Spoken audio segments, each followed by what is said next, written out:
Hello. Yes, അപ്പോൾ നമ്മൾ ചാപ്റ്ററൊക്കെ സെറ്റാക്കി പഠിച്ചു കഴിഞ്ഞതിന് ശേഷം ഇതാ നമ്മൾ കാത്തിരുന്ന ആ ഫൈനൽ മാരത്തോണിൻ്റെ അടുത്തേക്ക് നമ്മൾ ഇവിടെ എത്തിയിരിക്കുകയാണ്. Okay, yes. അപ്പോൾ മക്കളെ, എന്താണ് അവസ്ഥ? നമ്മുടെ 12 ചാപ്റ്റേഴ്സ്, സോറി 12 അല്ല 9 ചാപ്റ്റർ അല്ലേ, നമുക്കിപ്പോൾ എക്സാമിന് 9 ചാപ്റ്റർ ആണുള്ളത്. ആ 9 ചാപ്റ്റേഴ്സ് ഫുള്ള് സെറ്റാണോ? എന്താണ് അവസ്ഥ? ഫുൾ അടിപൊളിയായിട്ട് പഠിച്ചു കഴിഞ്ഞില്ലേ? ഇനി അതിലൊരു ടെൻഷനും ഇല്ലല്ലോ. Yes, good evening, sorry good afternoon. Okay, yes. Okay മക്കളെ, അപ്പോൾ നമ്മൾ ഓരോ ചാപ്റ്ററിലായിട്ടുള്ള ഇമ്പോർട്ടൻറ്റ് ക്വസ്റ്റ്യൻസ് നിങ്ങൾ ഓരോ ലൈവ് വരുന്ന സമയത്ത് നിങ്ങൾ ചോദിക്കുന്ന കാര്യമാണ്. മിസ്സേ ക്വസ്റ്റ്യൻ വന്നിട്ടുണ്ട്. അപ്പോൾ ഇനി നിങ്ങൾ ചാപ്റ്ററിൽ ഇരിക്കേണ്ട, ഇനി മാക്സിമം ക്വസ്റ്റ്യൻസ് വർക്ക്ഔട്ട് ചെയ്യുക എന്നുള്ളതിലാണ് നമ്മൾ കാര്യം. അപ്പം എല്ലാവരും നിങ്ങളുടെ ഫ്രണ്ട്സിനൊക്കെ കൂട്ടിയിട്ട് വരിക. നിങ്ങൾ എല്ലാ ഫ്രണ്ട്സിനോടും ഇവിടെ വരാനായിട്ട് പറയുക കേട്ടോ. ഓക്കെ, കാരണം നമുക്ക് അത്രയും ഇമ്പോർട്ടൻ്റ് ആയിട്ടുള്ള ഒരു ലൈവാണ് ഇത്. സ്ട്രക്ചേഴ്സ് ആൻഡ് പോയിന്റേഴ്സ് ആണ് നമ്മുടെ ഫസ്റ്റ് ചാപ്റ്റർ അല്ലേ. അപ്പൊ ഫസ്റ്റ് ചാപ്റ്റർ ഇതാണ് ഇതാണ് നമ്മുടെ ഫസ്റ്റ് ചാപ്റ്റർ എന്ന് പറഞ്ഞു കഴിഞ്ഞാൽ സ്ട്രക്ചേഴ്സ് ആൻഡ് പോയിന്റേഴ്സ്. ഓക്കെ, അപ്പൊ ഈ ചാപ്റ്റർ എന്ന് പറഞ്ഞു കഴിഞ്ഞാൽ 2 ഭാഗമായിട്ട് നമ്മൾ പറയാം അല്ലെ. സ്ട്രക്ചർ ഒരു ഭാഗം, പോയിന്റേഴ്സ് ഒരു ഭാഗം, അങ്ങനെ 2 സെക്ഷനായിട്ട് നമുക്ക് പറയാൻ പറ്റും. സ്ട്രക്ചേഴ്സിൽ നിന്ന് നിങ്ങൾ ഏറ്റവും കൂടുതൽ നിങ്ങൾ പഠിച്ചിരിക്കേണ്ടത് എന്താണ് സ്ട്രക്ചറിനെ എങ്ങനെയാണ് നമ്മൾ ഡിക്ലെയർ ചെയ്യുക. ഓക്കെ, അപ്പോൾ ഓരോ ക്വസ്റ്റ്യൻസ് ആയിട്ട് നമുക്ക് നോക്കി നോക്കാം. ഒന്ന് എല്ലാവരും ആൻസർ പറയാം. First question in C++ operators dash is used to get the address of a memory location. നമ്മൾ 2 ഓപ്പറേറ്റേഴ്സിനെ പഠിച്ചിട്ടുണ്ട് അല്ലെ. മെമ്മറി ലൊക്കേഷന്റെ അഡ്രസ്സ് കണ്ടുപിടിക്കാനുള്ളതും അതേപോലെ തന്നെ വാല്യൂ അറ്റ് ഓപ്പറേറ്ററും. യെസ്, അപ്പൊ ആൻസർ ഒക്കെ നിങ്ങളാണ് പറയേണ്ടത് കേട്ടോ. ചാപ്റ്റർ നമ്മൾ കംപ്ലീറ്റ് പഠിച്ചു കഴിഞ്ഞതാണ്, അതുകൊണ്ട് നിങ്ങൾ പറയണം ഇതിന്റെ സാധനം, അതായത് ഇതിന്റെ ആൻസർ. യെസ്, ഏതാണ് നമ്മുടെ address of operator? Yes, ampersand അല്ലെ. ഇതാണ് നമ്മുടെ address of operator. Value at operator ആണെങ്കിൽ നമുക്ക് ഇതാണ് വരിക അല്ലെ. Yes, value at operator. Okay, അടുത്തത് write any 2 features of dynamic memory allocation. Dynamic memory allocation ഭയങ്കര ഇമ്പോർട്ടൻ്റ് ആണ് ഈ ചാപ്റ്ററിൽ ഇന്ന് മിസ് പറഞ്ഞിരുന്നു. അപ്പോൾ ഡൈനാമിക് മെമ്മറി അലോക്കേഷൻ്റെ സമയത്ത് നമുക്ക് 2 ഓപ്പറേറ്റേഴ്സ് ഉണ്ട് അല്ലേ. ഏതൊക്കെയാണത്? യെസ്, നമുക്ക് 2 ഓപ്പറേറ്റേഴ്സ് ഉണ്ട് ഡൈനാമിക് മെമ്മറി അലോക്കേഷന്. ഏതൊക്കെയാണ്? ന്യൂവും ഡിലീറ്റും അല്ലെ. ന്യൂ അതേപോലെ തന്നെ ഡിലീറ്റ്, ഇങ്ങനെ 2 ഓപ്പറേറ്റേഴ്സ് ആണ് നമുക്ക് നമ്മുടെ ഡൈനാമിക് മെമ്മറി അലോക്കേഷനിൽ ഉള്ളത്. ഓക്കെ, അപ്പൊ ഇവിടെ ചോദിച്ചിട്ടുള്ളത് ഏതെങ്കിലും 2 ഫീച്ചേഴ്സ് ആണ്. അപ്പൊ മനസ്സിലാക്കുക, ഡൈനാമിക് മെമ്മറി അലോക്കേഷൻ എന്ന് പറഞ്ഞു കഴിഞ്ഞാൽ പ്രോഗ്രാമിന്റെ എക്സിക്യൂഷന്റെ സമയത്താണ് നമുക്ക് നമ്മുടെ മെമ്മറി അലോക്കേറ്റ് ചെയ്യുന്നുണ്ടാവുക. അപ്പൊ അതിനുള്ള ഓപ്പറേറ്റേഴ്സ് ആണ് ന്യൂ എന്ന് പറയുന്നത്. അപ്പൊ ആവശ്യമില്ലാത്ത സമയത്ത് നമ്മൾ അതിനെ എന്ത് ചെയ്യണം? ഫ്രീ ആക്കി വിടണം. അതിന് വേണ്ടിയിട്ടാണ് നമുക്ക് ഡിലീറ്റ് ഉള്ളത്. Okay, yes. അടുത്തത് ഒരു 1 മാർക്ക് ക്വസ്റ്റ്യൻ ആണ്. The keyword used to define structure data type in C++ is dash. Structure data ടൈപ്പിനെ ഡിഫൈൻ ചെയ്യാൻ വേണ്ടി നമ്മൾ ഉപയോഗിക്കുന്ന ഒരു കീവേഡ്. എപ്പോഴും സ്ട്രക്ചറിനെ കൊടുക്കുമ്പോൾ നമ്മളൊരു കീവേഡ് കൊടുക്കും. യെസ്,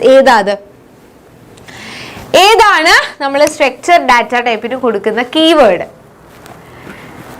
യെസ്, സ്ട്രക്റ്റ് ആണ് അല്ലെ. സ്ട്രക്റ്റ് എന്ന് പറഞ്ഞതാണ്, ഇതാണ് നമ്മുടെ കീവേഡ് എന്ന് പറയുന്നത്. Okay, yes, ready. ഇനി അടുത്തത് what is mean by self referential structure. എന്താ മക്കളെ സെൽഫ് റെഫറൻഷ്യൽ സ്ട്രക്ചർ? മിസ് പറഞ്ഞിട്ടുണ്ടായിരുന്നു. യെസ്, മിസ് പറഞ്ഞിട്ടുണ്ടായിരുന്നു. സ്ട്രക്ചർ എന്ന് പറഞ്ഞു കഴിഞ്ഞാൽ അതിനുള്ളിൽ ഒരുപാട് എലമെന്റ്സ് ഉണ്ടാകും. അപ്പൊ അതിൽ ഒരു എലമെന്റ് ഒരു പോയിന്റർ ആണ്.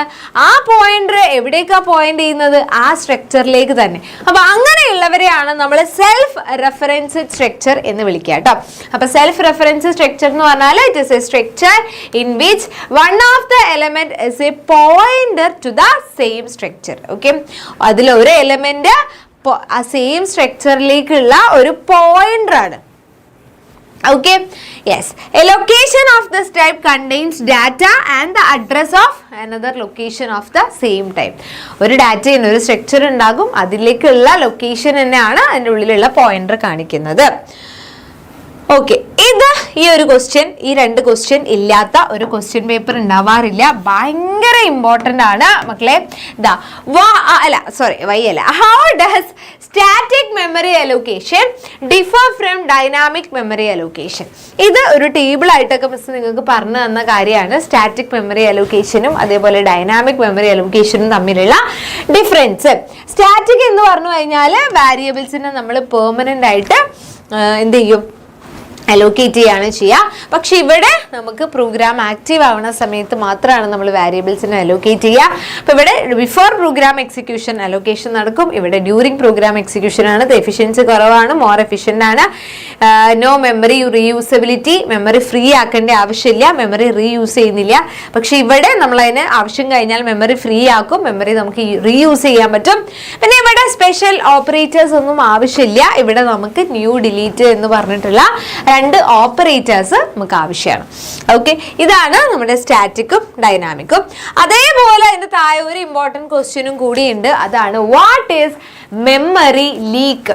ഓക്കെ, എന്താണ് മെമ്മറി ലീക്ക് എന്ന് പറഞ്ഞു കഴിഞ്ഞാൽ? അപ്പൊ മെമ്മറി ലീക്ക് എന്ന് പറഞ്ഞു കഴിഞ്ഞാൽ പറഞ്ഞ കാര്യമാണ്. മെമ്മറി ലീക്ക് ഒരു സിറ്റുവേഷൻ ആണ്, ഒരു അൺഫേവറബിൾ ആയിട്ടുള്ള ഒരു കണ്ടീഷൻ ആണ്. അതായത് നമ്മൾ ന്യൂ ഒക്കെ കൊടുത്തു, നമ്മൾ അതിന് മെമ്മറി അലോക്കേറ്റ് ചെയ്തു, അതിനുശേഷം നമ്മൾ എന്തായാലും ഡിലീറ്റ് കൊടുത്ത് ഡി അലോക്കേറ്റ് ചെയ്യണം. അല്ലെങ്കിൽ ഡിലീറ്റ് കൊടുത്ത് ഡി അലോക്കേറ്റ് ചെയ്തിട്ടില്ലെങ്കിൽ ആ മെമ്മറി വെറുതെ വേസ്റ്റ് ആയി പോവാണ്.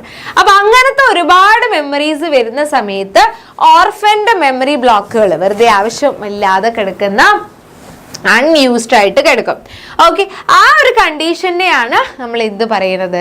ആ ഒരു കണ്ടീഷനെയാണ് നമ്മൾ നമ്മുടെ ആ ഒരു കണ്ടീഷനെയാണ് എന്ത് പറയണത്? യെസ്, നമ്മുടെ മെമ്മറി ലീക്ക് എന്ന് നമ്മൾ പറയാം. Okay, yes, ready. അടുത്തത് യെസ്, മിസ് പറഞ്ഞു സ്ട്രക്ചറിന്റെ ഡെഫിനിഷൻ നിങ്ങൾ എന്തായാലും പഠിച്ചിരിക്കണം. ഡിഫൈൻ സ്ട്രക്ചർ എന്താണ്? സ്ട്രക്ചറിന്റെ ഡെഫിനിഷൻ എന്താണ്? അപ്പൊ സ്ട്രക്ചർ എന്ന് പറഞ്ഞു കഴിഞ്ഞാൽ മക്കളെ, സ്ട്രക്ചർ ഒരു യൂസർ ഡിഫൈൻഡ് ഡാറ്റ ടൈപ്പ് ആണല്ലോ. ഡാറ്റ ടൈപ്പുകൾ 3 ടൈപ്പ് ഇല്ലേ? യെസ്, ഡാറ്റ ടൈപ്പുകൾ ഏതൊക്കെയാണ്? യൂസർ ഡിഫൈൻഡ്, ഡിറൈവ്ഡ്, ഫണ്ടമെന്റൽ അല്ലേ? അപ്പൊ സ്ട്രക്ചർ എന്ന് പറഞ്ഞു കഴിഞ്ഞാൽ യൂസർ ഡിഫൈൻഡ് ഡാറ്റ ടൈപ്പ് ആണ്. To represent a collection of logically related data item which may be of different type under a common name. Different data ടൈപ്പിലുള്ള ആൾക്കാരെ ഒരു കോമൺ നെയിമിൽ നമുക്ക് റെപ്രസെന്റ് ചെയ്യാൻ വേണ്ടിയിട്ടുള്ള ഒരു യൂസർ ഡിഫൈൻഡ് ഡാറ്റ ടൈപ്പ് ആണ് structure എന്ന് പറഞ്ഞു കഴിഞ്ഞാൽ. ഓക്കെ, അപ്പൊ ഇതാണ് നമ്മുടെ സ്ട്രക്ചർ കേട്ടോ. റെഡി. ഇനി യെസ്, പിന്നെ write the use of new and delete operators. New ഓപ്പറേറ്ററും ഡിലീറ്റ് ഓപ്പറേറ്ററും എന്താണ്, അതിൻ്റെ യൂസ് എന്താണ്? അപ്പോൾ അത് നിങ്ങൾ സിൻടാക്സും കൂടി പഠിച്ചിരിക്കണം കേട്ടോ. ന്യൂവും ഡിലീറ്റും നിങ്ങൾ ആൻസർ ഇങ്ങനെ പറഞ്ഞുകൊണ്ടിരിക്കുക. നിങ്ങൾക്ക് ആൻസർ അറിയാം എന്നുള്ളൊരു കോൺഫിഡൻസ് നിങ്ങൾക്ക് വരും. അപ്പം ഓക്കെ, അപ്പോൾ നിങ്ങൾ വെറുതെ ഇങ്ങനെ ടൈപ്പ് ചെയ്തുകൊണ്ടിരിക്കുക. നിങ്ങൾക്ക് ആൻസർ കിട്ടി അപ്പം ടൈപ്പ് ചെയ്തോ. ഓക്കെ, അപ്പം നിങ്ങൾക്ക് ഇങ്ങനെ എനിക്കിതറിയാം, ഞാനത് പഠിച്ചിട്ടുണ്ട് എന്നുള്ളൊരു കോൺഫിഡൻസ് നിങ്ങൾക്ക് വരും. ഓക്കെ, ദ ഓപ്പറേറ്റർ ന്യൂ എന്തിനു വേണ്ടിയിട്ടുള്ളതാണ്? It triggers allocation of memory during run time. ടൈമിൽ നിന്ന് നമുക്ക് മെമ്മറി അലോക്കേറ്റ് ചെയ്യാനാണ്. അപ്പൊ പോയിന്ററിന്റെ ആ പേര് കൊടുക്കുക, ഈക്വൽ ടു ന്യൂ എന്ന് പറഞ്ഞിട്ട് ഡാറ്റ ടൈപ്പ് കൊടുക്കുക. ഇങ്ങനെയാണ് നമ്മൾ ന്യൂ ഓപ്പറേറ്റർ കൊടുക്കാറുള്ളത്. ഓക്കെ, ഈ ഡിലീറ്റ് ആണെങ്കിൽ അതേപോലെ തന്നെ നമ്മൾ ന്യൂ ഓപ്പറേറ്റർ വെച്ച് അലോക്കേറ്റ് ചെയ്തതിന് ശേഷം it should be deallocated or released before exiting the program. നമ്മൾ പ്രോഗ്രാം എക്സിറ്റ് ചെയ്യുന്നതിന് മുന്നേ നമ്മൾ എന്ത് ചെയ്യണം? അതിനെ ഡി അലോക്കേറ്റ് ചെയ്യണം. അതിന് നമ്മൾ ഡിലീറ്റ് എന്ന് പറഞ്ഞ ആളായിരുന്നു യൂസ് ചെയ്യുക. അപ്പോൾ ഡിലീറ്റ് എന്ന് പറഞ്ഞിട്ട് ആ ഒരു പോയിന്ററിന്റെ പേര് PTR ആണെങ്കിൽ PTR. അപ്പോൾ ഡിലീറ്റ് PTR എന്ന് പറഞ്ഞാൽ ആ PTR എന്ന് പറഞ്ഞാൽ ആ ഒരു സാധനം ആ ഒരു പോയിന്റർ അവിടുന്ന് പോയിക്കോളും. ഓക്കെ, അടുത്ത ക്വസ്റ്റ്യൻ. യെസ്, ഇത് ഭയങ്കര ഇമ്പോർട്ടൻ്റ് ആയിട്ടുള്ള ഒരു ക്വസ്റ്റ്യൻ ആണ്. അറേയും സ്ട്രക്ചറും തമ്മിലുള്ള ഡിഫറൻസ് എല്ലാ പ്രാവശ്യവും എക്സാമിന് ചോദിക്കാറുള്ള ഒരു ക്വസ്റ്റ്യൻ ആണ്. Array versus structure. Okay, array എന്ന് പറഞ്ഞു കഴിഞ്ഞാൽ അതൊരു ഡിറൈവ്ഡ് ഡാറ്റ ടൈപ്പാണ്. ഓക്കെ, പക്ഷേ സ്ട്രക്ചർ എന്ന് പറഞ്ഞു കഴിഞ്ഞാൽ ഡിറൈവ്ഡ് അല്ല, അത് യൂസർ ഡിഫൈൻഡ് ആണ്. അതേപോലെ അറേ സെയിം ടൈപ്പ് ഓഫ് ഡാറ്റയാണ്. അറേൻ്റെ ഉള്ളിലുള്ള എല്ലാ ഡാറ്റാസിനും ഒരേ ഡാറ്റ ടൈപ്പ് ഉള്ള ആൾക്കാരാണ്. പക്ഷേ സ്ട്രക്ചർ എന്ന് പറഞ്ഞു കഴിഞ്ഞാൽ collection of different types of ഡാറ്റയാണ്. പിന്നെ എലമെന്റ്സ് ഓഫ് എൻ അറേനെ നമുക്ക് റെഫറൻസ് ചെയ്യാൻ വേണ്ടിയിട്ട് നമ്മൾ സബ്സ്ക്രിപ്റ്റുകളെയാണ് യൂസ് ചെയ്യുക. പക്ഷേ സ്ട്രക്ചർ എന്ന് പറഞ്ഞാൽ elements of structures R referenced using dot operator. പിന്നെ ഇവിടെ ഒരു അറേൻ്റെ ഉള്ളിൽ വേറൊരു അറേ വന്നു കഴിഞ്ഞാൽ അതിനെ നമ്മൾ മൾട്ടി ഡയമെൻഷണൽ അറേ എന്നാണ് പറയുക. പക്ഷേ സ്ട്രക്ചറിൽ ഒരു സ്ട്രക്ചറിൻ്റെ ഉള്ളിൽ വേറൊരു സ്ട്രക്ചർ വന്നു കഴിഞ്ഞാൽ അത് നെസ്റ്റഡ് സ്ട്രക്ചറാണ്. ഓക്കെ, പിന്നെ അറേ ഓഫ് സ്ട്രക്ചേഴ്സ് പോസിബിൾ ആണ്. ഇവിടെ സ്ട്രക്ചറിൻ്റെ ഉള്ളിൽ അറേ ഒരു എലിമെൻ്റ് ആയിട്ടാണ് ഉണ്ടാവുക. ഇതാണ് അറേയും സ്ട്രക്ചറും തമ്മിലുള്ള ഡിഫറൻസ് എന്ന് പറയുന്നത്. ഓക്കെ, അടുത്തത് yes, structure within A structure is termed as dash. ഒരു സ്ട്രക്ചറിൻ്റെ ഉള്ളിൽ വേറെ സ്ട്രക്ചർ, അതിന് നമ്മൾ എന്താ പറയുക? പറഞ്ഞോളൂ, എന്താണ് നമ്മളൊരു സ്ട്രക്ചറിൻ്റെ ഉള്ളിൽ വേറൊരു സ്ട്രക്ചറിനെ നമ്മൾ എന്താണ് പറയുക? യെസ്, ഒരു സ്ട്രക്ചറിൻ്റെ ഉള്ളിൽ വേറൊരു സ്ട്രക്ചർ, അതിന് നമ്മൾ എന്താണ് പറയുക? എന്താ പറയുക? Nested structure. Yes, nested structure ആണ് കേട്ടോ. ഒരു സ്ട്രക്ചറിൻ്റെ ഉള്ളിൽ വേറൊരു സ്ട്രക്ചർ കൊടുക്കുന്നതിന് നമ്മൾ പറയുന്ന പേരാണ് നെസ്റ്റഡ് സ്ട്രക്ചർ. ഓക്കെ, പിന്നെ പിന്നെ പിന്നെ പിന്നെ പിന്നെ യെസ്, ഒരു സ്ട്രക്ചറിനെ ഡിക്ലെയർ ചെയ്യുന്നത് നിങ്ങൾക്ക് അറിയണം അല്ലേ? അപ്പൊ ആദ്യം തന്നെ സ്ട്രക്ചർ എന്ന് പറഞ്ഞ ഒരു കീവേഡ് നമുക്ക് കൊടുക്കണം. അപ്പൊ അതായിരിക്കും ഇവിടെ വരിക. ഓക്കെ, സ്ട്രക്ചർ എന്ന് എഴുതിയിട്ട് സ്ട്രക്ചറിന്റെ പേര് എഴുതും. സ്ട്രക്ചറിന്റെ പേര് ഇവിടെ ഡേറ്റ് എന്നാണ്, അത് ഓൾറെഡി തന്നിട്ടുണ്ട്. പിന്നെ നമ്മൾ ഓരോ വാരിയബിളിന്റെ പേരും അതിന്റെ ഡാറ്റ ടൈപ്പും. ഇപ്പൊ ഡേ നമ്മളിങ്ങനെ ഡേറ്റ് കൊടുക്കൂലേ, അതാണ് സംഭവം. ഓക്കെ, അപ്പൊ ഡേറ്റ് നമ്മളെല്ലാം ഇൻഡിജറിലാണ് കൊടുക്കുക അല്ലേ? അപ്പൊ ഇൻഡ് ഡേ, ഇൻഡ് മന്ത്, പിന്നെ ഇയർ, ഇൻഡ് ഇയർ, ഓരോന്നും കഴിഞ്ഞിട്ട് സെമി കോളൻ ഇടും. ഇങ്ങനെയാണ് നമ്മളൊരു സ്ട്രക്ചറിനെ ഡിക്ലെയർ ചെയ്യുക. ഓക്കെ, യെസ്, അപ്പോൾ ഒരുവിധം ക്വസ്റ്റ്യൻസ് ഒക്കെ നമ്മൾ പറഞ്ഞു. യെസ്, ഓക്കെ,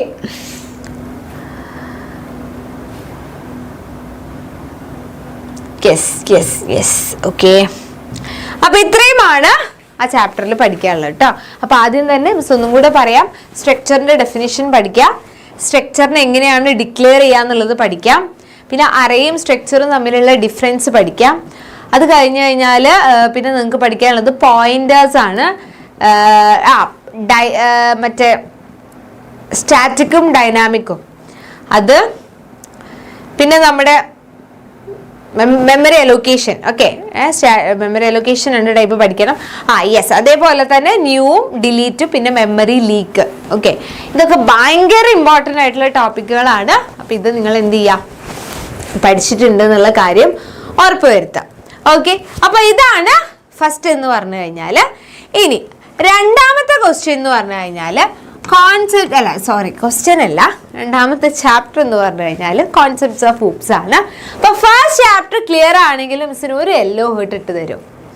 അതായത് മിസ് ഫസ്റ്റ് ചാപ്റ്റർ സെറ്റാണ്, അതിലുള്ള ഏകദേശം കാര്യങ്ങളൊക്കെ മനസ്സിലായി, അങ്ങനെയാണെങ്കിൽ മിസ്സിന് ഒരു യെല്ലോ ഹേർട്ട് ഇട്ട് തരും. ഫസ്റ്റ് ചാപ്റ്റർ സെറ്റ് ആണെങ്കിൽ ഒരു യെല്ലോ ഹേർട്ട് ഇട്ട് തരും. ഓക്കെ, ഇത്ര കാര്യം ഇപ്പൊ മിസ് പറഞ്ഞ ഇത്രയും കാര്യങ്ങൾ തന്നെയാണ് ആ ഒരു ചാപ്റ്ററിൽ പഠിക്കാനുള്ളൂ കേട്ടോ. യെസ്, ഓക്കെ, അങ്ങനെയാണെങ്കിൽ നമ്മളിതാ നമ്മുടെ സെക്കൻഡ് ചാപ്റ്ററിലേക്ക് പോവാണ്. കോൺസെപ്റ്റ്സ് ഓഫ് ഹൂപ്സ് ആണ്. ഇത് വളരെ ചെറിയൊരു ചാപ്റ്റർ ആണ്, കുറച്ച് കോൺസെപ്റ്റുകളാണ് പഠിക്കാനുള്ളത്. First question, right a short note about polymorphism. Okay, polymorphism എന്ന് പറഞ്ഞു കഴിഞ്ഞാൽ എന്താണ്? അപ്പൊ പോളി എന്ന് പറഞ്ഞാൽ എന്താ? മൾട്ടിപ്പിൾ അല്ലെ. മോർഫിസം എന്ന് പറഞ്ഞു കഴിഞ്ഞാൽ ഫോംസ്. അപ്പൊ മൾട്ടിപ്പിൾ ഫോംസ് ആണിത്. Ability to express in different forms refers to the ability of a programming language to process objects differently depending on their data type or class. Okay, ഇതാണ് polymorphism എന്ന് പറഞ്ഞു കഴിഞ്ഞാൽ. Okay, അപ്പൊ രണ്ട് type polymorphism ഉണ്ട്, compile time polymorphism, run time polymorphism. Compile ടൈമിനെ നമ്മൾ വിളിക്കുന്ന വേറെ പേരാണ് ഏർലി ബൈൻഡിങ് അല്ലെങ്കിൽ സ്റ്റാറ്റിക് പോളിമോർഫിസം. റൺ ടൈമിനെ ഡൈനാമിക് അല്ലെങ്കിൽ ലേറ്റ് ബൈൻഡിങ് എന്ന് നമ്മൾ വിളിക്കും. ഓക്കെ, ഇതാണ് പോളിമോർഫിസം. അതേപോലെ ഇൻഹെറിറ്റൻസിന്റെ ടൈപ്പ് മക്കളെ നമ്മുടെ ക്ലാസ്സിന്റെ സമയത്ത് മിസ് വിട്ടുപോയിരുന്നു ഇൻഹെറിറ്റൻസിന്റെ ടൈപ്പ് പറയാൻ. അപ്പൊ ഇൻഹെറിറ്റൻസിന്റെ ടൈപ്പ് മക്കളെ ആദ്യം തന്നെ സിംഗിൾ ഇൻഹെറിറ്റൻസ് ഉണ്ട്. സിംഗിൾ ഇൻഹെറിറ്റൻസ് എന്ന് പറഞ്ഞാൽ ഇതാ ഒരു ബേസ് ക്ലാസ്സും ഒരു പാരന്റ് ക്ലാസ്സും ഉണ്ടാകും. ഹൈറാർക്കിക്കൽ ഉണ്ട്. അതേപോലെ തന്നെ മൾട്ടിപ്പിൾ ഇൻഹെറിറ്റൻസ് ഉണ്ട്. പിന്നെ മൾട്ടി ലെവൽ ഇൻഹെറിറ്റൻസ്, ഇതിന്റെ ഡയഗ്രാം ആണ് നിങ്ങൾ അറിഞ്ഞിരിക്കേണ്ടത്. പിന്നെ ഏതെങ്കിലും രണ്ട് ടൈപ്പ് ഓഫ് ഇൻഹെറിറ്റൻസ് കൂടിയതാണ് ഹൈബ്രിഡ് ഇൻഹെറിറ്റൻസ്. ഓക്കെ, അപ്പൊ പോളിമോർഫിസത്തിന്റെ ടൈപ്പും അതേപോലെ തന്നെ ഇൻഹെറിറ്റൻസിന്റെ ടൈപ്സും ആണ് നമുക്ക് മെയിൻ ആയിട്ട് ഇവിടെ പഠിക്കാനുള്ളത് കേട്ടോ, ഈ ചാപ്റ്ററിൽ പഠിക്കാനുള്ളത്. ഓക്കെ, പിന്നെ yes, objects of the class is called dash. ഇത് ഇമ്പോർട്ടൻ്റ് ആണ്. Object of class is called dash. എന്താണ് നമ്മൾ അതിനെ വിളിക്കുക? ഒബ്ജക്റ്റ് ഓഫ് ക്ലാസ്സിന് നമ്മൾ എന്തോ ഒരു പേര് വിളിക്കുമല്ലോ. യെസ്, എന്താണ് ഒബ്ജക്റ്റ് ഓഫ് ക്ലാസ്സിന് നമ്മൾ എന്താണ് വിളിക്കുക? യെസ്, ഇൻസ്റ്റൻസ് ആണ് അല്ലെ, ഇൻസ്റ്റൻസസ് ആണ്. ഇൻസ്റ്റൻസ് എന്നാണ് നമ്മൾ ഒബ്ജക്റ്റ് ഓഫ് ക്ലാസ്സിനെ വിളിക്കുക. Okay, yes, what do you mean by inheritance? അപ്പൊ ഇതിൽ കുറെ കോൺസെപ്റ്റുകൾ ഉണ്ട് അല്ലെ, ഒരു 7 കോൺസെപ്റ്റ്സ് നമ്മൾ പഠിക്കുന്നുണ്ട്. ആ 7 കോൺസെപ്റ്റിന്റെയും എന്ത് നിങ്ങൾക്ക് അറിഞ്ഞിരിക്കണം? ആ 7 കോൺസെപ്റ്റ്സിന്റെയും നമുക്ക് ആ ഒരു 7 കോൺസെപ്റ്റ്സിന്റെയും ഡെഫിനിഷൻ നിങ്ങൾക്ക് അറിഞ്ഞിരിക്കണം. ഓക്കെ, യെസ്, ഒരു മിനിറ്റ് മക്കളെ.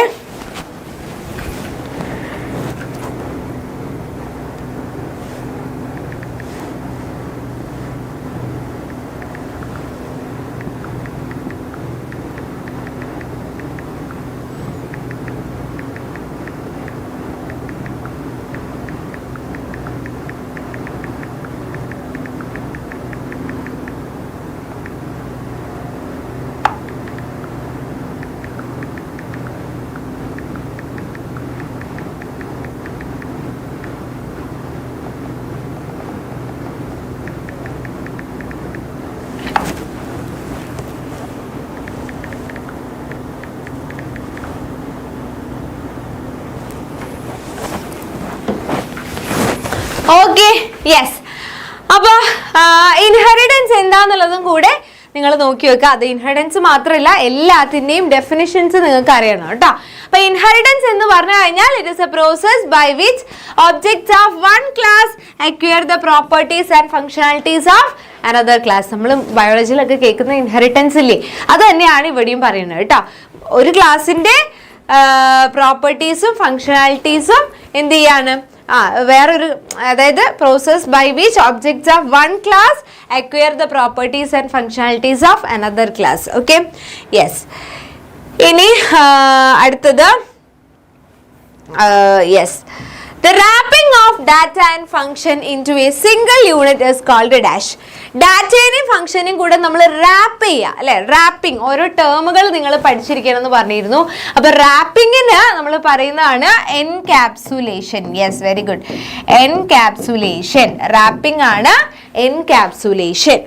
ഓക്കെ, അടുത്തത് ഇതൊക്കെ നമ്മൾ ഓൾറെഡി പഠിച്ച സാധനം തന്നെ. Showing only the essential features and hiding complexities. ആവശ്യമുള്ളത് മാത്രം കാണിച്ച് ആവശ്യമില്ലാത്തതിനെ ഹൈഡ് ചെയ്യുന്നത്. ഇത് ഓരോ ടേമും ഇങ്ങനെ കൂടുതലും 1 മാർക്ക് 2 മാർക്കൊക്കെ ഈ ചാപ്റ്ററിന് ചോദിക്കുള്ളൂ കേട്ടോ. അപ്പോൾ അതെന്തൊക്കെയാ, എന്താണ് ആവശ്യമുള്ളത് മാത്രം കാണിച്ച് ആവശ്യമില്ലാത്തതിനെ ഹൈഡ് ചെയ്യുന്നതിനെ നമ്മൾ എന്താ പറയാ? യെസ്, നമ്മൾ എന്താ പറയാ? ഡാറ്റ, യെസ്, ഡാറ്റ അബ്സ്ട്രാക്ഷൻ അല്ലേ, ഡാറ്റ അബ്സ്ട്രാക്ഷൻ. ഓക്കെ, അടുത്തത് static polymorphism and dynamic polymorphism. നമ്മൾ പറഞ്ഞിരുന്നു ടൈപ്സ് 2 ഉണ്ട് എന്നുള്ളത് അല്ലെ. അപ്പൊ ആ 2 ടൈപ്പ് ഓഫ് പോളിമോർഫിസം തമ്മിലുള്ള ഡിഫറൻസ് ആണ് ചോദിച്ചത്. സ്റ്റാറ്റിക് പോളിമോർഫിസം എന്ന് പറഞ്ഞു കഴിഞ്ഞാൽ അതിനെ കമ്പൈൽ ടൈം അല്ലെങ്കിൽ ഏർലി ബൈൻഡിങ് എന്ന് നമ്മൾ വിളിക്കും.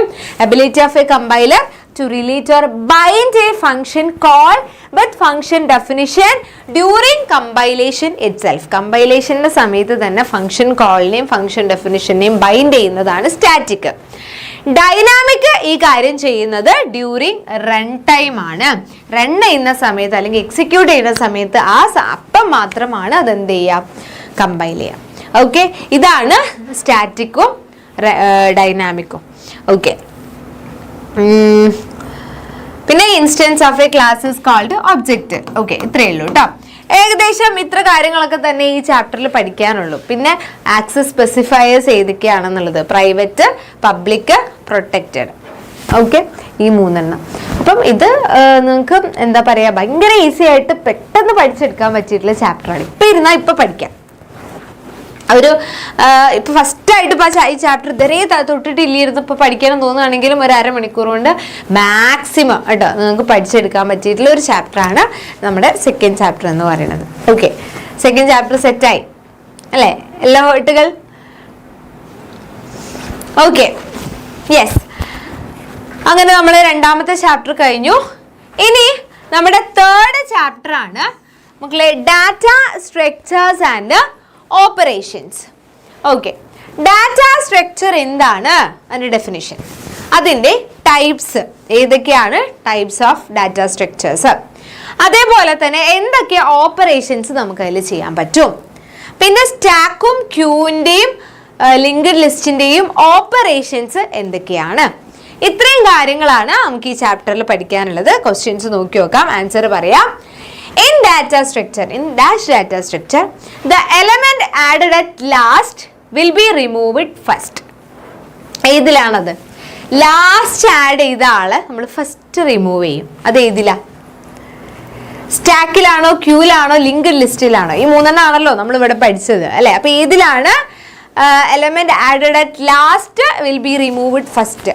ലാസ്റ്റ് റിമൂവ് ചെയ്ത ആളെ നമ്മൾ ഫസ്റ്റ് അല്ല, ലാസ്റ്റ് ആഡ് ചെയ്ത ആളെ ഫസ്റ്റ് റിമൂവ് ചെയ്യുന്നത് ഏതാ?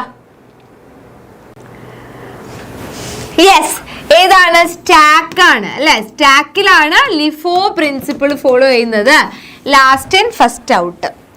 Okay, prepare a short note on linked list. Linked list എന്ന് പറഞ്ഞു കഴിഞ്ഞാൽ എന്താ മക്കളെ? കളക്ഷൻ ഓഫ് നോട്ട്സ് ആണ് അല്ലെ? ഒരുപാട് നോഡുകളുടെ ഒരു കളക്ഷനെയാണ് നമ്മൾ എന്ത് പറയാ? ലിങ്ക്ഡ് ലിസ്റ്റ് എന്ന് പറയാം.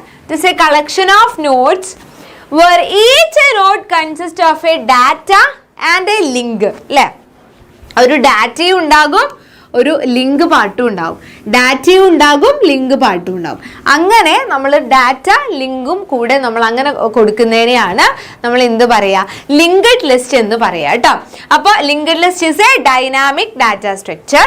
അതേപോലെ തന്നെ elements in A linked list consist of data and address. അപ്പൊ ഈ അഡ്രസ് പാർട്ടിൽ ഉണ്ടാവുക അടുത്ത നോഡിന്റെ അഡ്രസ് ആയിരിക്കും. ഓക്കെ, ലിങ്ക് ആയിരിക്കും ഉണ്ടാവുക. ഇതാണ് ലിങ്ക്ഡ് ലിസ്റ്റിന്റെ പ്രത്യേകത. പിന്നെ ഒരു കാര്യം മനസ്സിലാക്കുക, അതിന് എൻഡ് ഇല്ല, അതായത് ലിമിറ്റ് ഇല്ല. നമുക്ക് എത്ര എണ്ണം വേണമെങ്കിലും, സ്റ്റാക്കും ക്യൂ ഒക്കെ കുറച്ച് കഴിയുമ്പോൾ ഫുൾ ആവും അല്ലെ? ഇവർക്ക് അങ്ങനെ ഒരു പ്രശ്നമില്ല, ലിങ്ക്ഡ് ലിസ്റ്റിന് അങ്ങനെ ഒരു ഇഷ്യൂ ഇല്ല. ഓക്കെ, അടുത്തത് അൽഗോരിതം ചോദിക്കാറുണ്ട് കേട്ടോ. അൽഗോരിതം ചോദിക്കാറുണ്ട്. Write an algorithm to perform pop operation in a stack. നമുക്ക് പോപ്പ് ഓപ്പറേഷന്റെ അൽഗോരിതമാണ് ഇവിടെ ചോദിച്ചത്. പക്ഷെ പോപ്പ് തന്നെ അല്ലേ എപ്പോഴും ചോദിക്കണമെന്നില്ല. ചിലപ്പോൾ പുഷ് ചോദിക്കും, ഓക്കെ, ചിലപ്പോൾ പോപ്പ് ചോദിക്കും, ചിലപ്പം ഇത് ചോദിക്കും, എന്ത് പുഷ്, പോപ്പ്, പിന്നെന്താ നമ്മുടെ ഇൻസേർഷനും ഡിലീഷനും ഒക്കെ ക്യൂയിലും ഒക്കെ ഉണ്ട് അല്ലെ? ലിങ്ക്ഡ് ലിസ്റ്റ് ഒക്കെ ചോദിക്കാം, ഏതും ചോദിക്കാം. കൂടുതൽ പക്ഷേ സ്റ്റാക്കിന്റെ ആണ് എപ്പോഴും ചോദിക്കാറുള്ളത്. ഓക്കെ, അപ്പൊ ഇപ്രാവശ്യം വെറൈറ്റി ആക്കിയിട്ട് നിങ്ങളോട് മറ്റേ ചോദിച്ചാൽ നമുക്ക് പറയാൻ പറ്റില്ലല്ലോ. ഓക്കെ, അപ്പൊ പോപ്പ് എന്ന് പറഞ്ഞാൽ ഡിലീഷൻ ആണെന്നുള്ളത് മനസ്സിലാക്കുക. ഡിലീഷൻ ആണ്. അപ്പൊ ഡിലീറ്റ് ചെയ്യണം എന്നുണ്ടെങ്കിൽ എപ്പോഴും നമ്മൾ ടോപ്പിനെ ഒന്ന് കുറച്ചു കൊടുത്താൽ മതി, ടോപ്പിനെ ഒന്ന് ഡിക്രിമെന്റ് ചെയ്ത് കൊടുത്താൽ മാത്രം മതി. ഓക്കെ, അപ്പൊ ആദ്യം ടോപ്പ് ഓഫ് സ്റ്റാക്ക് കൂടുതലാണോ നോക്കുക, -1 വലുതാണോ എന്നുള്ളത് ചെക്ക് ചെയ്യാം. അതായത് ഒരു എലമെന്റ് എങ്കിലും ഉണ്ടോ, ഒരു എലമെന്റ് എങ്കിലും ഉണ്ടെങ്കിലല്ലേ നമുക്ക് ഡിലീറ്റ് ചെയ്യാൻ പറ്റുള്ളൂ, ആണ് അല്ലെ? അപ്പം ഒരു എലമെന്റ് പോലും ഇല്ലെങ്കിൽ സ്റ്റാക്ക് അണ്ടർഫ്ലോ ആണെന്ന് പ്രിന്റ് ചെയ്യുക. അല്ലെങ്കിൽ പിന്നെ നേരെ സ്റ്റാക്ക് ടോപ്പിലുള്ള ആളെ വാൽ എന്ന് പറഞ്ഞതിലേക്ക് സ്റ്റോർ ചെയ്ത് വെച്ചിട്ട് ടോപ്പിനെ ഒന്ന് ഡിക്രിമെന്റ് ചെയ്യുക. സ്റ്റോർ ചെയ്യണത് ഒന്നിനുമല്ല, നമുക്ക് ജസ്റ്റ് ഒന്ന് അറിയാൻ വേണ്ടിയിട്ടാണ് ഏതാ ഡിലീറ്റ് ആക്കിയതെന്നുള്ള അറിയാൻ വേണ്ടി, അത്രേ ഉള്ളൂ. അപ്പോൾ ടോപ്പിനെ ഒന്ന് ഡിഗ്രിമെന്റ് ചെയ്ത് കൊടുക്കുക. Top of stack equal to top of stack -1 ഒന്നുകൊണ്ട് കുറച്ചിട്ട് ടോപ്പ് ആക്കി. അപ്പൊ മുകളിലുള്ള ആൾ എന്ത് ചെയ്തു? ഓട്ടോമാറ്റിക് ആയിട്ട് പോയി. ഓക്കെ, ഇതാണ് എന്തെന്ന് പറഞ്ഞു കഴിഞ്ഞാൽ പോപ്പ്. ഇനി പുഷ് ആണെങ്കിൽ ഇൻസേർഷൻ ആണ്. അതിന്റെ കൂടെ പുഷും കൂടി ഒന്ന് എന്തൊക്കെയോ ആയി പോകുന്നുണ്ട് അല്ലെ, പുഷും കൂടി പറയുന്നുണ്ടെന്നേ ഉള്ളൂ. അതായത് നമ്മൾ എന്ത് ചെയ്യാണ്? ടോപ്പിനെ ഒന്ന് കൂട്ടിക്കൊടുക്കുക. ഓക്കെ, ടോപ്പിനെ ഒന്ന് കൂട്ടിക്കൊടുത്താൽ നമുക്ക് ഇൻസേർഷൻ ചെയ്യാൻ പറ്റും. Top of stack equal to top of stack +1 ചെയ്താൽ പിന്നെ നമുക്ക് ആ ടോപ്പിലേക്ക് ഇൻസേർഷൻ ചെയ്യാൻ പറ്റും. Okay, ready. പിന്നെ അടുത്തത് ഡാറ്റാ സ്ട്രക്ചറിന്റെ ഡെഫിനിഷൻ ആണ്. ഡാറ്റാ സ്ട്രക്ചർ എന്ന് പറഞ്ഞു കഴിഞ്ഞാൽ ഒരേപോലെയുള്ള similar or dissimilar logically related data ഐറ്റത്തിനെ which can be processed as a single unit. അതാണ് ഡാറ്റാ സ്ട്രക്ചർ എന്ന് പറഞ്ഞു കഴിഞ്ഞാൽ. It is a particular way of organising similar or dissimilar data. അതായത് ഒരുപോലെയുള്ള ഡാറ്റാസിനെ നമ്മളൊരു ഒറ്റ പേരിൽ ഒരു സിംഗിൾ യൂണിറ്റ് ആയിട്ട് നമ്മൾ സ്റ്റോർ ചെയ്ത് വെക്കുന്നതിനെയാണ് ഡാറ്റാ സ്ട്രക്ചർ എന്ന് പറയുന്നത്. ഓക്കെ, ഇത് പറഞ്ഞേ, what is queue in data structure? Stack LIFO principle ആണ് ഫോളോ ചെയ്യുന്നത് എന്നുള്ളത് നമ്മൾ പറഞ്ഞു അല്ലെ. സ്റ്റാക്ക് അങ്ങനെയാണെങ്കിൽ നമ്മുടെ സ്റ്റാക്കിന്റെ കാര്യം നമ്മൾ പറഞ്ഞു. ഓക്കെ, അങ്ങനെയാണെങ്കിൽ ക്യൂ ഏത് പ്രിൻസിപ്പിൾ ആണ് ഫോളോ ചെയ്യുന്നത്? ക്യൂവും ലിഫോ പ്രിൻസിപ്പിൾ ആണോ? ക്യൂ മിസ് നമ്മൾ ക്ലാസ് എടുത്ത സമയത്ത് പറഞ്ഞിരുന്നു. നമ്മൾ ക്യൂ സാധാരണ വരിയില്ലേ, സാധാരണ നിൽക്കുന്ന ക്യൂ ആലോചിച്ചാൽ മതി. ഓക്കെ, അപ്പൊ ഇവിടെ എന്താണ് ക്യൂ ഡാറ്റാ സ്ട്രക്ചർ എന്ന് പറഞ്ഞു കഴിഞ്ഞാൽ? യെസ്, ക്യൂ ഡാറ്റാ സ്ട്രക്ചറിൽ ഫിഫോ പ്രിൻസിപ്പിൾ ആണ് ഫോളോ ചെയ്യുന്നത് അല്ലെ. ഫസ്റ്റ് ഇൻ ഫസ്റ്റ് ഔട്ട് ആണ്, ഫിഫോ പ്രിൻസിപ്പിൾ ആണ് ഫോളോ ചെയ്യുന്നത്. Okay, data structure that follow queue has 2 end points, front rear. 2 end points ആണ് ഉണ്ടാവുക. ഒരു പുതിയ ഐറ്റത്തിന് ആഡ് ചെയ്യുക റെയർ പൊസിഷനിലൂടെ ആയിരിക്കും, ബാക്കിൽ കൂടെ ആയിരിക്കും, ഡിലീറ്റ് ചെയ്യുക ഫ്രണ്ടിൽ കൂടെ ആയിരിക്കും. ഓക്കെ, ഇതാണ് ക്യൂ. ഇനി what is the advantage of circular queue over linear queue? Circular ക്യൂവും ലീനിയർ ക്യൂവും തമ്മിൽ എന്താണ് ഡിഫറൻസ്? ഓക്കെ, എന്താ ഡിഫറൻസ്? എന്താണ് സർക്കുലർ ക്യൂവും നമ്മുടെ ലീനിയർ ക്യൂവും തമ്മിൽ ഡിഫറൻസ്? നമുക്ക് സർക്കുലർ ക്യൂ എന്ന് പറയുമ്പോൾ നമുക്ക് നോർമൽ ക്യൂ ആവുമ്പോൾ അതിന് എന്തൊക്കെയോ കുറച്ച് ഡീമെറിറ്റ്സ് ഉണ്ട്. അതായത് കുറേ മെമ്മറി, കുറേ സ്പേസ് വെറുതെ വേസ്റ്റ് ആയി പോകുന്നുണ്ട്, അങ്ങനത്തെ കുറേ ഇഷ്യൂസ് വരുന്നുണ്ട്. അപ്പോൾ അതുകൊണ്ട് അത് ഓവർകം ചെയ്യാനാണ് നമുക്ക് സർക്കുലർ ക്യൂ ഉള്ളത്. Okay, imagine the situation that there is only one element at the last position of the queue. അപ്പം ആ ക്യൂവിൻ്റെ ഏറ്റവും ലാസ്റ്റ് പൊസിഷനിൽ, അതായത് ഇത് ബാക്കാണ്, ഇത് ഫ്രണ്ട് ആണെന്ന് വിചാരിക്കാം. അങ്ങനെ ഇൻസേർട്ട് ചെയ്തു. അപ്പോൾ മുമ്പത്തെ ആൾ പോയി, പിന്നെ അടുത്ത ആളെ ഡിലീറ്റ് ചെയ്തു. അങ്ങനെ ലാസ്റ്റത്തെ എലമെന്റ് മാത്രമേ ഇപ്പോൾ അവിടെ ഉള്ളൂ. പിന്നെ നമ്മൾ വേറൊരാളെ ഇൻസേർട്ട് ചെയ്യാൻ വേണ്ടി നോക്കുമ്പോൾ സ്റ്റാക്ക് ഫുൾ ആണെന്നാണ് പറയുക. അല്ല സോറി, ക്യൂ ഫുൾ ആണെന്നാണ് പറയുക. പക്ഷെ ശരിക്കും ക്യൂ ഫുൾ ആണോ? അല്ല, മുമ്പിലൊക്കെ സ്പേസ് ഉണ്ട് അല്ലേ. അപ്പൊ അവിടെ ഒരു പ്രശ്നമുണ്ട്. അതുകൊണ്ടാണ് നമ്മൾ സർക്കുലർ ക്യൂനെ യൂസ് ചെയ്യുന്നത് കേട്ടോ. സർക്കുലർ ക്യൂ ഈ ഒരു ലിമിറ്റേഷൻ ഓവർകം ചെയ്യുന്നുണ്ട്. ഓക്കെ, ഇത് ലീനിയർ ക്യൂ ആണ്, ഇത് സർക്കുലർ ക്യൂ ആണ്. അതേപോലെ തന്നെ ഈ ഒരു ക്ലാസിഫിക്കേഷൻ നമ്മുടെ നോർമൽ ആയിട്ടുള്ള, അതായത് ഡാറ്റാ സ്ട്രക്ചേഴ്സ് 2 ടൈപ്പാണ് ഉള്ളത്. സിമ്പിൾ ഡാറ്റാ സ്ട്രക്ചറും അതേപോലെ തന്നെ കോമ്പൗണ്ട് ഡാറ്റാ സ്ട്രക്ചറും ഉണ്ട്. ഓക്കെ, സിമ്പിൾ ഡാറ്റാ സ്ട്രക്ചറിലാണ് നമ്മുടെ അറേയും അതേപോലെ തന്നെ സ്ട്രക്ചറും ഒക്കെ വരുന്നത് അല്ലേ മക്കളെ? അറേ നമ്മൾ മുമ്പ് പഠിച്ചതാണ്, +1 പഠിച്ചതാണ്. സ്ട്രക്ചർ നമ്മളിപ്പോൾ പഠിച്ചതാണ്. കോമ്പൗണ്ടിൽ ലീനിയറും നോൺ ലീനിയറും ഉണ്ട്. ഈ ലീനിയറിലെ 3 ആൾക്കാരെയാണ് നമ്മൾ ഈ ചാപ്റ്ററിൽ +2 പഠിച്ചത് അല്ലെ. ആരൊക്കെയാ അത്? ക്യൂവും ലിങ്ക്ഡ് ലിസ്റ്റും ഓൾറെഡി കൊടുത്തിട്ടുണ്ട്. അപ്പൊ ആരാ അവിടെ ഇല്ലാത്ത? യെസ്, ആരാ ഇല്ലാത്ത? സ്റ്റാക്ക് ആണ് ഇല്ലാത്ത അല്ലേ. അപ്പൊ സ്റ്റാക്ക്, ക്യൂ, ലിങ്ക്ഡ് ലിസ്റ്റ്, ഈ 3 എണ്ണം കൂടിയതാണ് ലീനിയർ ഡാറ്റാ സ്ട്രക്ചർ എന്ന് പറഞ്ഞു കഴിഞ്ഞാൽ. നോൺ ലീനിയറിലാണ് ട്രീയും ഗ്രാഫും വരുന്നത്. Okay, yes, ready. ഓക്കെ, ഈ ക്വസ്റ്റ്യൻ നോക്കിക്കേ. Which among the following is known as push operation? ഇതിന്റെ ആൻസർ നിങ്ങൾ പറയാ. ഇതിലേതാണ് push operation? Inserting a new data into a stack, deleting element from top of a stack, inserting an element from top of a stack, inserting an element in a queue, inserting an element in a linked list. അപ്പം push ആണ്, push insertion ആണെന്ന് നമുക്കറിയാം അല്ലേ? അപ്പൊ ഇതല്ല എന്തായാലും insertion in stack ആണെന്ന് നമുക്കറിയാം. അപ്പൊ പിന്നെ ഇതുമല്ല, ക്യൂ ലിങ്ക്ഡ് ലിസ്റ്റും അല്ല. Inserting data into a stack ആണോ, inserting element from top of a stack, from top എന്നാണോ അതോ ഇൻ ടു ആണ് പറയുക അല്ലെ? Yes, very good. A answer ആണ് വരിക അല്ലെ? എ ആണ് നമ്മുടെ ആൻസർ ആയിട്ട് വരിക. ഓക്കെ ആണല്ലോ? Yes, ready. Okay okay, in a linked list, link part of last node contain dash data. നമ്മൾ പറഞ്ഞു നമ്മുടെ ഒരു ഡാറ്റയിൽ എപ്പോഴും, അതായത് നമ്മുടെ ഒരു യെസ് ലിങ്ക്ഡ് ലിസ്റ്റ്, നമ്മുടെ ലാസ്റ്റ് അല്ല ലിങ്ക് പാർട്ടിൽ എപ്പോഴും അടുത്ത നോഡിന്റെ അഡ്രസ് ആണ് ഉണ്ടാവുക എന്ന് നമ്മൾ പറഞ്ഞു അല്ലെ? പക്ഷേ നമുക്ക് ലാസ്റ്റ് നോഡിന്റെ ലിങ്ക് പാർട്ട് എന്ന് പറഞ്ഞു കഴിഞ്ഞാൽ അതിൽ ഒന്നും ഉണ്ടാവില്ല അല്ലെ? കാരണം എന്താ, അടുത്ത ആളില്ല, ലാസ്റ്റ് ആളല്ലേ. അപ്പൊ അവിടെ എന്താ ഉണ്ടാവുക? യെസ്, വെരി ഗുഡ്, നൾ ഡാറ്റയാണ് ഉണ്ടാവുക അല്ലെ? നള്ളായിരിക്കും ഉണ്ടാവുക. ഓക്കെ, അപ്പൊ ഇത്രയും കാര്യങ്ങളാണ് ഈ ഒരു തേർഡ് ചാപ്റ്ററിൽ നിങ്ങൾക്ക് മെയിൻ ആയിട്ട് പഠിക്കാനുള്ളത്. അപ്പൊ അൽഗോരിതംസ് പഠിക്കാം. സ്റ്റാക്കിൻ്റെത് മിസ് ഇപ്പൊ പറഞ്ഞത് ഇന്നലെ നമ്മൾ സ്റ്റാക്കിൻ്റെതും ക്യൂവിൻ്റെതും ഒക്കെ നമ്മൾ ഡിസ്കസ് ചെയ്തതാണ്. അപ്പം ഇന്നലെ മിനിയാന്നും ഒക്കെ ആയിട്ട് അല്ലേ? യെസ്, അപ്പൊ നിങ്ങൾ എന്ത് ചെയ്യുക, ചാപ്റ്ററിൽ ഇപ്പം അത് നമ്മൾ പറഞ്ഞ എല്ലാ കാര്യങ്ങളും നോക്കുക. പിന്നെ ഈ ക്വസ്റ്റ്യൻസും മിസ് ഇപ്പം അറിയുന്ന ക്വസ്റ്റ്യൻസ് ഒന്നും നോക്കാതെ നിങ്ങൾ പോവരുത് കേട്ടോ. ഇമ്പോർട്ടൻ്റ് എന്ന് പറയുന്നത് ഇമ്പോർട്ടൻ്റ് ആയിട്ട് തന്നെ കാണുക, എന്നിട്ട് ഇതാക്കാം. Okay, yes.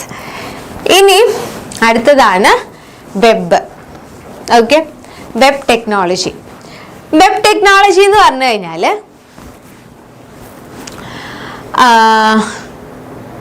കുറച്ച് വലിയ ചാപ്റ്ററാണ്.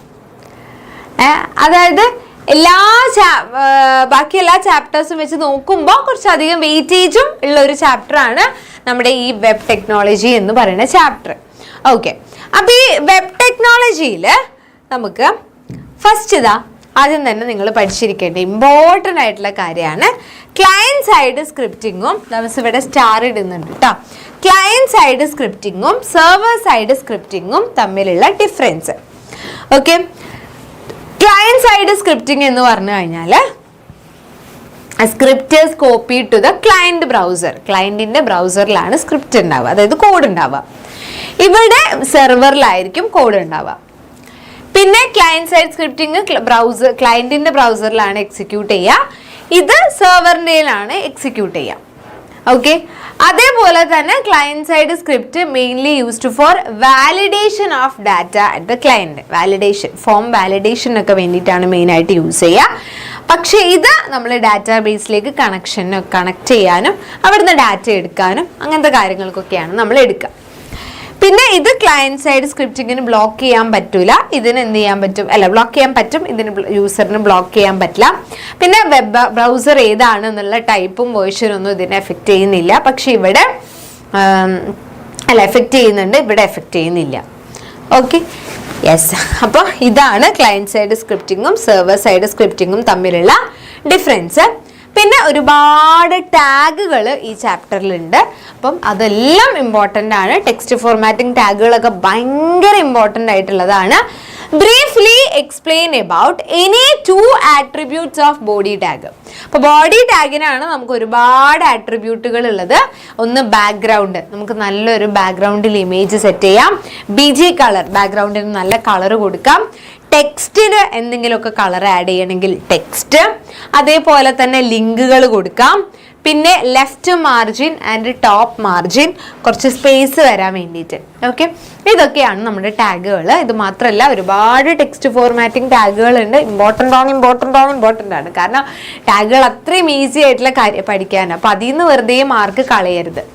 Okay, yes. ഇത് പറഞ്ഞ പോലെ ബേസിക് സ്ട്രക്ചർ എന്നോട് പറയണമെന്നില്ല, നിങ്ങളൊന്ന് എഴുതി നോക്കാം. ബേസിക് സ്ട്രക്ചർ നിങ്ങൾക്ക് ഒറ്റയ്ക്ക് എഴുതാൻ പറ്റുന്നുണ്ട് എന്നുള്ള കാര്യം ഉറപ്പുവരുത്തുക. കാരണം നിങ്ങൾ +2കാരാണ്. ഇനി സ്ട്രക്ചർ ഒന്നും അറിയില്ല, കാരണം നിങ്ങൾ ലാബൊക്കെ ഉള്ള ആൾക്കാരാണ്. അപ്പോൾ നിങ്ങൾക്ക് സ്ട്രക്ചർ അറിയില്ല എന്ന് പറഞ്ഞു കഴിഞ്ഞാൽ അത് മോശം. ഓക്കെ, അപ്പോൾ basic structure of HTML document എങ്ങനെയാണെന്ന് ചോദിച്ചു കഴിഞ്ഞാൽ ആദ്യം നമ്മൾ HTML എന്ന് എഴുതും, പിന്നെ ഹെഡ് എന്ന് എഴുതും അല്ലേ. HTML ഹെഡ്, അതേപോലെ തന്നെ ടൈറ്റിൽ കൊടുക്കും. എന്നിട്ട് നമ്മളിങ്ങനെ ടൈറ്റിൽ കൊടുത്തതിന് ശേഷം ടൈറ്റിൽ ക്ലോസ് ചെയ്യും. ഓക്കെ, ടൈറ്റിൽ ക്ലോസ് ചെയ്യാം. പിന്നെ നമ്മൾ ഹെഡ് ക്ലോസ് ചെയ്യും. അത് കഴിഞ്ഞ് ബോഡി ഓപ്പൺ ചെയ്യും. ഇതിൻ്റെ ഉള്ളിൽ നമ്മൾ ബോഡി കാര്യങ്ങളൊക്കെ കൊടുക്കും. ബോഡി ക്ലോസ് ചെയ്യുന്നു, HTML ക്ലോസ് ചെയ്യുന്നു. ഓക്കെ, ഇത്രയാണ് നമുക്കുള്ളത്. ഈ ഒരു സ്ട്രക്ചർ അറിയണം. പിന്നെ ടെക്സ്റ്റ് ഫോർമാറ്റിംഗ് ടാഗുകൾ ചോദിച്ചിട്ടുണ്ട്. ടെക്സ്റ്റ് ഫോർമാറ്റിംഗ് ടാഗുകൾ ഏതൊക്കെയാണ് നിങ്ങൾ പറഞ്ഞ? ടെക്സ്റ്റ് ഫോർമാറ്റിംഗ് ടാഗുകൾ ഏതൊക്കെയാ വരിക? ഒന്ന് പറഞ്ഞ, ഏതെങ്കിലും ഒന്ന്. അല്ല, ഒന്നല്ല, കുറച്ച് പറഞ്ഞോ. യെസ്, ഏതൊക്കെയാ? ബോൾഡ് ആക്കാനുള്ളത് അല്ലെ. ബി എന്ന് പറഞ്ഞ ഒരു ടാഗ് ഉണ്ട്, ബോൾഡ് ആക്കാന്. I ഇറ്റാലിസൈസ് ചെയ്യാന്, U അണ്ടർലൈൻ ചെയ്യാന്, പിന്നെ നമുക്ക് സ്ട്രൈക്ക് ചെയ്യാന്, അതേപോലെ ബിഗ് ആക്കാന് അല്ലേ. ബിഗ് ആക്കാന് സൈസ് കുറച്ച് കൂട്ടാൻ വേണ്ടിയിട്ട്, പിന്നെ സ്മോൾ സൈസ് കുറച്ച് കുറക്കാൻ വേണ്ടിയിട്ട്. പിന്നെ ബോൾഡിൻ്റെ തന്നെ വേറെയാണ് സ്ട്രോങ്, അതേപോലെ ഇറ്റാലിസൈസ് ചെയ്യുന്ന പോലെയാണ് എംഫസൈസ്. പിന്നെ സബ്സ്ക്രിപ്റ്റ്, സൂപ്പർസ്ക്രിപ്റ്റ്, കോഡ്സ് കൊടുക്കാൻ block codes, pre tag, address tag, marquee tag important ആണ്. സ്ക്രോളിംഗ് ടെക്സ്റ്റ് കൊടുക്കാൻ. Okay, marquee tag. പിന്നെ ഡിവ്, ഫോണ്ട്. അപ്പോൾ ഇതൊക്കെ നമ്മുടെ ടെക്സ്റ്റ് ഫോർമാറ്റിംഗ് ടാഗുകളാണ് കേട്ടോ. ടെക്സ്റ്റ് ഫോർമാറ്റിംഗ് ടാഗുകളാണ്. ഓക്കെ, പിന്നെ ക്ലയൻറ്റ് സൈഡ് സ്ക്രിപ്റ്റിങ്ങിൻ്റെ ലാംഗ്വേജസിൻ്റെ എക്സാമ്പിൾസ് ഏതെങ്കിലും ഒരു 2 എന്നെ എഴുതുക. ജാവാ സ്ക്രിപ്റ്റ്, VB സ്ക്രിപ്റ്റ്, ഇതൊക്കെ അതിൻ്റെ എക്സാമ്പിൾസ് ആണ് കേട്ടോ. ജാവാ സ്ക്രിപ്റ്റ്, അതേപോലെ തന്നെ VB സ്ക്രിപ്റ്റ്, ഇതൊക്കെ നമുക്ക് പറയാൻ പറ്റും. ഓക്കെ, അതാ ഈ ടൈപ്പ് ഓഫ് ക്വസ്റ്റ്യൻ ആണ് ഈ സബ്സ്ക്രിപ്റ്റും സൂപ്പർസ്ക്രിപ്റ്റിലും ഒക്കെ നിങ്ങൾ എക്സ്പെക്ട് ചെയ്യുന്നത്. H2S offer. ഈ 2നെ നിങ്ങൾ കണ്ടോ, താഴെയാണ് വരുന്നത് അല്ലെ. താഴെ വരുന്നതാണ് 2. അപ്പൊ നമ്മൾ എങ്ങനെയാ കൊടുക്കുക? H എന്ന് എഴുതുക, 2 നമുക്ക് താഴെ വരണം. അപ്പൊ സബ്സ്ക്രിപ്റ്റ് 2 എന്ന് എഴുതിയിട്ട് സബ്സ്ക്രിപ്റ്റ് ക്ലോസ് ചെയ്യാം. Okay, H2. ഇനി SO 4ഉം താഴെ വരണം. അപ്പൊ സബ്സ്ക്രിപ്റ്റ് ഓപ്പൺ ചെയ്തിട്ട് 4 കൊടുത്തിട്ട് സബ്സ്ക്രിപ്റ്റിനെ നമ്മൾ എന്ത് ചെയ്യാം? ക്ലോസ് ചെയ്യാം. ഓക്കെ, ഇങ്ങനെയാണ് നമ്മൾ എന്ത് കൊടുക്കുക? H2SO4 കൊടുക്കുക. ഇനി explain any 2 attributes of body tag. അത് നമ്മൾ നേരത്തെ പറഞ്ഞു. Explain four text formatting tags with its use, അതും നമ്മൾ പറഞ്ഞു. ഓക്കെ, അപ്പം ഈ ക്വസ്റ്റ്യൻ ഒക്കെ റിപ്പീറ്റഡ് ആയിട്ട് വന്നുകൊണ്ടിരിക്കുന്ന ക്വസ്റ്റ്യൻസ് ആണെന്നുള്ളത് മനസ്സിലാക്കുക കേട്ടോ. Okay, mention the purpose of alt attribute in IMG tag. നമുക്ക് ഒരുപാട് ടാഗുകൾ ഉണ്ട് അല്ലെ. ഒരുപാട് ടാഗുകൾ നമുക്കറിയാം. അതിൽ IMG ടാഗിൽ നമുക്കൊരു alt എന്ന് പറഞ്ഞ ആട്രിബ്യൂട്ട് ഉണ്ട്. അതെന്തിനു വേണ്ടിയിട്ടാണ്? എന്തിനു വേണ്ടിയിട്ടാണ്? ഓൾട്ടർനേറ്റ് എന്നാണ് അതിന് പറയുക കേട്ടോ. ഓൾട്ടർനേറ്റ് ആർക്കെങ്കിലും അറിയോ എന്തിനു വേണ്ടിയിട്ടാണ് നമ്മളത് യൂസ് ചെയ്യുന്നത്?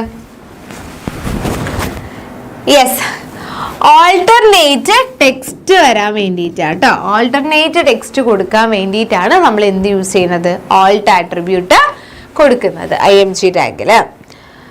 Okay, attribute alters user to specify an alternate text. അതായത് ഇമേജ് അഥവാ ലോഡായി വന്നിട്ടില്ലെങ്കിൽ നമുക്ക് കൊടുക്കാൻ വേണ്ടിയിട്ടാണ് alt ആട്രിബ്യൂട്ട് വരുന്നത്. ഓക്കെ, ഓൾട്ടർനേറ്റ് കൊടുക്കുന്നത്. ക്ലയൻറ്റ് സൈഡ് സ്ക്രിപ്റ്റിങ്ങും സെർവർ സൈഡ് സ്ക്രിപ്റ്റിങ്ങും നമ്മൾ പറഞ്ഞു. യെസ്, അടുത്തത് prepare a short note on cascading style sheet. ഈ ചാപ്റ്ററിൽ നിന്ന് കുറച്ചധികം ക്വസ്റ്റ്യൻസ് മിസ് ആഡ് ആക്കിയിട്ടുണ്ട്. കാരണം കുറേ അത്രയും ക്വസ്റ്റ്യൻസ് ചാപ്റ്ററിൽ നിന്ന് വരാറുണ്ട്. കാസ്കേഡിംഗ് സ്റ്റൈൽ ഷീറ്റിന്റെ ഫുൾ ഫോം ചിലപ്പോൾ CSS എന്നാണ് ചോദിക്കുക. അപ്പൊ അതിന്റെ ഫുൾ ഫോം പഠിക്കണം. കാസ്കേഡിംഗ് സ്റ്റൈൽ ഷീറ്റ് ആണ്.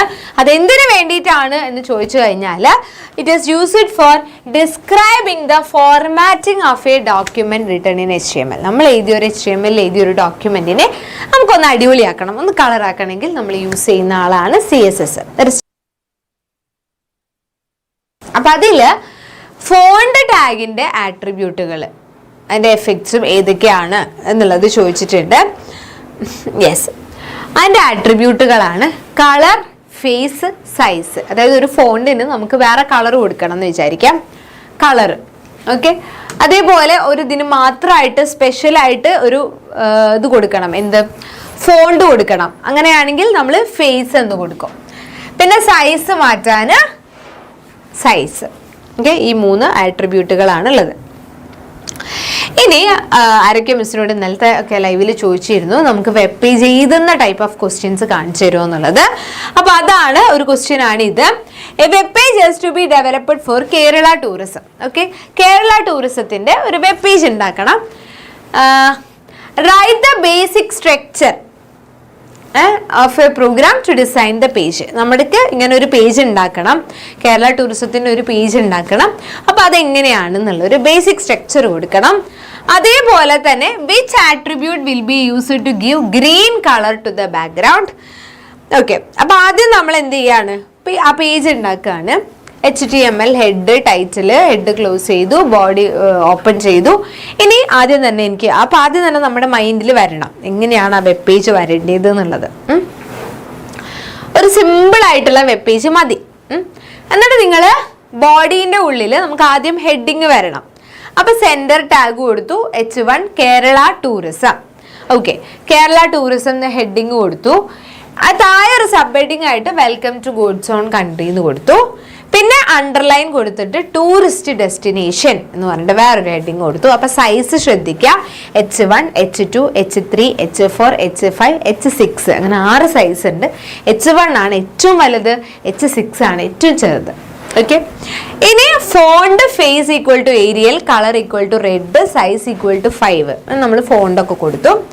ഇനി നമ്മൾ ഇതാ മൂന്നാർ, BR എന്തിനാ, താഴെ വരാൻ അല്ലേ, line break, Alappuzha BR, Kochi BR, Thekkady, അങ്ങനെ 3 കൊടുത്തു. ഫോണ്ട് ടാഗ് ക്ലോസ് ചെയ്തു, സെൻറ്റർ ക്ലോസ് ചെയ്തു, ബോഡി ടാഗ് ക്ലോസ് ചെയ്തു, HTML ടാഗ് ക്ലോസ് ചെയ്തു. അങ്ങനെ നമ്മൾ എല്ലാത്തിനെയും നമ്മൾ എന്ത് ചെയ്തു, ക്ലോസ് ചെയ്തു. അപ്പം നമുക്കിപ്പോൾ ഏകദേശം ഒരു എന്ത് കിട്ടിയിട്ടുണ്ട്, നല്ലൊരു വെബ് പേജ് കിട്ടി അല്ലേ. എങ്ങനെയാണുള്ളത്, നല്ല ഹെഡിങ്ങും സബ് ഹെഡിങ്ങും കുറേ ടൂറിസ്റ്റ് ഡെസ്റ്റിനേഷൻസും ഒക്കെ ഉള്ള ഒരു ഇത് കിട്ടി. ഓക്കെ, ഇനി ക്വസ്റ്റ്യൻസ് ഓരോന്ന് നോക്കാം. Which attribute will be used to give green colour to the background. എനിക്ക് ബാക്ക്ഗ്രൗണ്ടിന് ഗ്രീൻ കളർ വരണം. അപ്പോൾ നമ്മൾ എന്താണ് കൊടുക്കുക, ഏതാ കൊടുക്കുക ആട്രിബ്യൂട്ട്? യെസ്, ഏതാ കൊടുക്കുക? BG കളറാണ് നമ്മൾ കൊടുക്കുക അല്ലേ. Yes, body BG colour is equal to green, ഇങ്ങനെയാണ് കൊടുക്കുക. ഓക്കെ, അടുത്തത് write the HTML statement to insert an image kerala.jpg. അപ്പോൾ മിസ് അവിടെ എന്ത് ചെയ്യുക, ഇങ്ങനെ കൊടുക്കുക IMG SRC equal to kerala.jpg. അപ്പം അതിൻ്റെ ടാഗ് നോക്കുക IMG. ആ ടാഗിൻ്റെ ആട്രിബ്യൂട്ട് ആണ് SRC. അപ്പം IMG SRC ഈക്വൽ ടു എന്ന് പറഞ്ഞിട്ട് ഇമേജ് കൊടുക്കുക.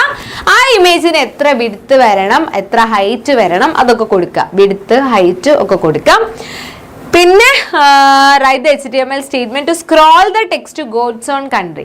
അത് നമ്മൾ പറഞ്ഞു, എനിക്കിപ്പം ഒരു സ്ക്രോളിംഗ് ടെക്സ്റ്റ് വരണം എന്നുണ്ടെങ്കിൽ, ഗോഡ്സ് ഓൺ കൺട്രി എന്ന് എനിക്കിങ്ങനെ താഴെ ഇങ്ങനെ വന്ന് പോകണം എന്നുണ്ടെങ്കിൽ, സ്ക്രോൾ ചെയ്ത് പോകണം എന്നുണ്ടെങ്കിൽ ഞാൻ കൊടുക്കുന്ന ടാഗാണ് marquee tag.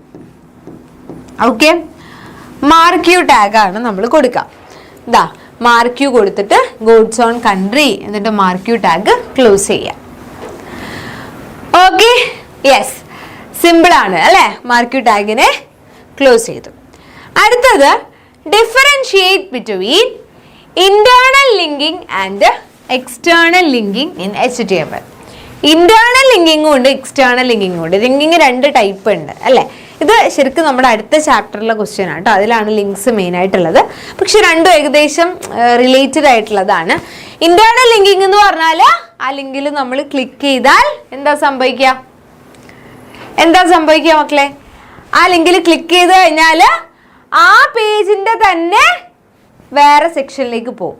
External linking ആണെങ്കിലോ, എക്സ്റ്റേണൽ ലിങ്കിങ് ആണെങ്കിൽ ക്ലിക്ക് ചെയ്താൽ വേറെ ഏതോ പേജിലേക്ക് പോകും അല്ലെ. ഇതാണ് ഇന്റേണൽ ലിങ്കിങ്ങും എക്സ്റ്റേണൽ ലിങ്കിങ്ങും തമ്മിലുള്ള ഡിഫറൻസ്. ഓക്കെ, ഇത് അതേപോലത്തെ പ്രൊഫൈൽ ഡോട്ട് JPG എന്ന് പറഞ്ഞ ഒരു ഇമേജ് എനിക്ക് സെന്ററിലായിട്ട് വരണം. അപ്പൊ അതിന് എന്താണ് കോഡ് കൊടുക്കുക? അപ്പൊ ഇങ്ങനത്തെ കോഡ് ഫ്രാഗ്മെന്റ്സ് ഒക്കെ ചിലപ്പോൾ ചോദിക്കും കേട്ടോ. അപ്പൊ HTML head, title, head close ചെയ്തു, ബോഡി ഒക്കെ കൊടുത്തു. എന്നിട്ട് IMG SRC equal to profile dot JPG, height equal to 20%, width equal to 20%. അപ്പോൾ മനസ്സിലാക്കുക, IMG ടാഗ് എന്താണ്? empty ടാഗ് ആണ്. ഓപ്പൺ ചെയ്താൽ മതി, ക്ലോസ് ചെയ്യണ്ട. അപ്പോൾ അത് കൊടുത്തു, ബോഡി ക്ലോസ് ചെയ്തു, HTML ക്ലോസ് ചെയ്തു.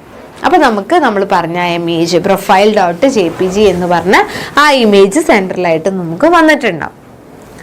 Okay, yes, ready. അടുത്തത് HTTPS സ്റ്റാൻഡ്സ് ഫോർ ഡാഷ്. HTTPSന്റെ ഫുൾ ഫോം എന്താണ്? എന്താ HTTPS? Hyper text. യെസ്, ബാക്കി പറഞ്ഞോളൂ. Hyper text. എന്താണ് hyper text? HTTPS hyper text. Yes, hyper text transfer protocol secure. Hypertext transfer protocol secure. Okay, ഇതാണ് HTTPS എന്ന് പറയുന്നത് കേട്ടോ. അപ്പൊ ഇത്രയും കാര്യങ്ങളാണ് നിങ്ങൾക്ക് ആ ഒരു ചാപ്റ്ററിൽ മെയിൻ ആയിട്ട് നിങ്ങൾ പഠിച്ചിരിക്കേണ്ട കാര്യങ്ങൾ. അപ്പൊ ടാഗുകളാണ് കുറേ ഉള്ളത്, അതൊക്കെ കറക്റ്റ് ആയിട്ട് പഠിക്കാം. ഓക്കെ, പിന്നെ ആ പോർട്ട് നമ്പേഴ്സ് നോക്കുക കേട്ടോ. പോർട്ട് നമ്പേഴ്സ് ഓരോന്നിൻ്റെ HTTPS FTP എന്നൊക്കെ പറഞ്ഞിട്ട് ഓരോന്നിൻ്റെ പോർട്ട് നമ്പേഴ്സ്. ഓക്കെ ആണോ? 4 ചാപ്റ്റേഴ്സ് സെറ്റ് ആണോ? 4 എണ്ണം നമ്മൾ നോക്കി. യെസ്, 4 ചാപ്റ്റേഴ്സ് സെറ്റ് ആണോ മക്കളെ? ഒന്ന് പറഞ്ഞേ. Yes, okay. ഇനി അടുത്തതാണ് നമ്മുടെ 5ാമത്തെ ചാപ്റ്റർ.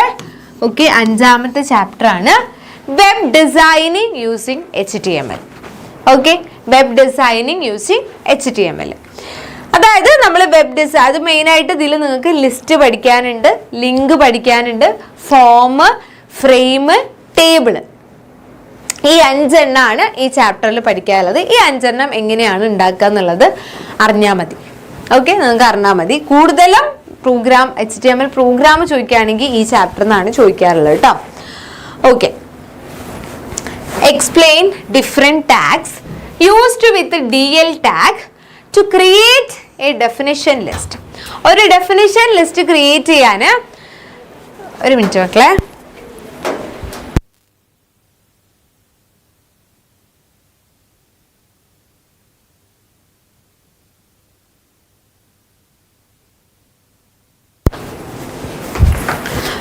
Okay, yes. അപ്പോൾ നമ്മുടെ DL ടാഗിന്റെ കൂടെയുള്ള ടാഗുകൾ ഏതൊക്കെയാണ്? DL ടാഗ് എന്തിനു വേണ്ടിയിട്ടാണ്? ഡെഫിനിഷൻ ലിസ്റ്റ് ക്രിയേറ്റ് ചെയ്യാൻ വേണ്ടിയിട്ടുള്ളതാണ് അല്ലേ. അപ്പോൾ ഡെഫിനിഷൻ ലിസ്റ്റ് ഉണ്ട്, ഓർഡേർഡ് ലിസ്റ്റ് ഉണ്ട്, അൺഓർഡേർഡ് ലിസ്റ്റ് ഉണ്ട്. ഓക്കെ, അപ്പോൾ നമ്മുടെ ഡെഫിനിഷൻ ലിസ്റ്റിന് DL ടാഗിന്റെ കൂടെയുള്ള ടാഗുകളാണ് DT ടാഗ്, അതേപോലെ തന്നെ DD ടാഗ്. ഓക്കെ, ടേം കൊടുക്കും, ഡെഫിനിഷൻ കൊടുക്കും, ടേം കൊടുക്കും, ഡെഫിനിഷൻ കൊടുക്കും. ഇതാണ് നമ്മുടെ ഡെഫിനിഷൻ ലിസ്റ്റ് എന്ന് പറയുന്നത് അല്ലേ. അപ്പൊ അതിൽ വരുന്ന ടാഗുകൾ DT DD. ഓക്കെ, ഇനി ഇതേപോലെ തന്നെ ഡെഫിനിഷൻ ലിസ്റ്റ് എന്നെ ചോദിച്ചോളണമെന്നില്ല. നമ്മളോട് ചിലപ്പോൾ ഓർഡേർഡ് ലിസ്റ്റ് ചോദിക്കും, അല്ലെങ്കിൽ അൺഓർഡേർഡ് ലിസ്റ്റ് ചോദിക്കും. ഓർഡേർഡ് ലിസ്റ്റ് ആണ് ചോദിക്കുന്നതെന്നുണ്ടെങ്കിൽ OL ടാഗ് ആയിരിക്കും. അതിൻ്റെ കൂടെ നമ്മൾ ലിസ്റ്റ് ഐറ്റംസ് കൊടുക്കാൻ LI ടാഗ്. ഓക്കെ, മറ്റേതാണെങ്കിൽ UL ടാഗ് ആയിരിക്കും, LI ടാഗ് ലിസ്റ്റ് ഐറ്റംസ് കൊടുക്കാൻ വേണ്ടിയിട്ട്. Okay, yes. അടുത്തത് ഇതേപോലെ മിസ് പറയില്ലേ, ഇപ്പോൾ കൂടുതലും പ്രോഗ്രാം ലെവൽ ചോദിക്കുകയാണെങ്കിൽ നിങ്ങളോട് കൂടുതലായിട്ടും ഈ ചാപ്റ്ററിൽ നിന്നാണ് ചോദിക്കാറുള്ളത്. ഓക്കെ, ഏതെങ്കിലും ഒന്ന്, മെയിനായിട്ട് ലിസ്റ്റ് അല്ലെങ്കിൽ ടേബിളാണ് എപ്പോഴും ചോദിക്കാറുള്ളത്, അല്ലെങ്കിൽ പിന്നെ ലിസ്റ്റ്, അങ്ങനെയാണ് വരാറുള്ളത് കേട്ടോ. അപ്പോൾ ഇവിടെ write HTML code to display the following list in a web page. Okay, അപ്പോൾ ഒരു ഹെഡിങ് ഉണ്ട്, ഹയർ സെക്കൻഡറി എഡ്യൂക്കേഷൻ എന്ന് പറഞ്ഞിട്ട് ഹെഡിങ് ഉണ്ട്. എന്നിട്ട് മറ്റേ ഡിസ്ക് ഷേപ്പാണിത് കേട്ടോ. ഡിസ്ക് ആണ്, ഈ ബുള്ളറ്റ് പോയിന്റ്സിന് ഡിസ്ക് ആണ്.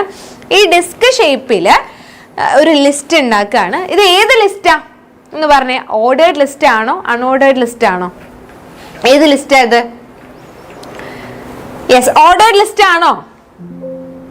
അല്ല അല്ലേ, ഓർഡേർഡ് ലിസ്റ്റ് അല്ല, പകരം ഇത് ഏതാ? അൺഓർഡേർഡ് ലിസ്റ്റ് ആണ്. അല്ലേ? കാരണം പ്രത്യേകിച്ച് ഓർഡർ ഒന്നും ഇല്ലാതെ നമ്മൾ ബുള്ളറ്റ് പോയിന്റ്സ് ആണ് കൊടുത്തത്. അപ്പം നമ്മൾ എങ്ങനെയാണ് ക്രിയേറ്റ് ചെയ്യാന്ന് വെച്ചാൽ ആദ്യം HTML കൊടുക്കാം, പിന്നെ ഹെഡ് കൊടുക്കുക, അതിൻ്റെ സ്ട്രക്ചറൊക്കെ കറക്റ്റായിട്ട് എഴുതുക. ഓക്കെ, ടൈറ്റിൽ കൊടുക്കുക, ടൈറ്റിൽ എന്തെങ്കിലുമൊക്കെ കൊടുത്തിട്ട് ടൈറ്റിൽ ക്ലോസ് ചെയ്യാം, പിന്നെ നമ്മുടെ ഹെഡ് ക്ലോസ് ചെയ്യാം, ബോഡി ഓപ്പൺ ചെയ്യാം. ഓക്കെ, നമുക്ക് ഒന്നുകൂടെ ഒന്ന് അടിപൊളിയാക്കണം എന്നുണ്ടെങ്കിൽ ബോഡിക്ക് നല്ല ബാക്ക്ഗ്രൗണ്ട് കളർ സെറ്റ് ചെയ്യാം, ടെക്സ്റ്റ് കൊടുക്കാം, ഇങ്ങനത്തെ കാര്യങ്ങളൊക്കെ നിങ്ങൾക്ക് ചെയ്യാൻ പറ്റും. ഓക്കെ, എന്നിട്ട് ബോഡി കൊടുത്തതിന് ശേഷം നിങ്ങൾ ചെയ്യേണ്ടത്, നമ്മളിപ്പോൾ ഒരു ഹെഡിങ് കൊടുക്കാൻ പോവാണ്. ആ ഹെഡിങ് നമുക്ക് സെൻറ്ററിൽ വരണം അല്ലേ? ഒരു മിനിറ്റ് മക്കളെ.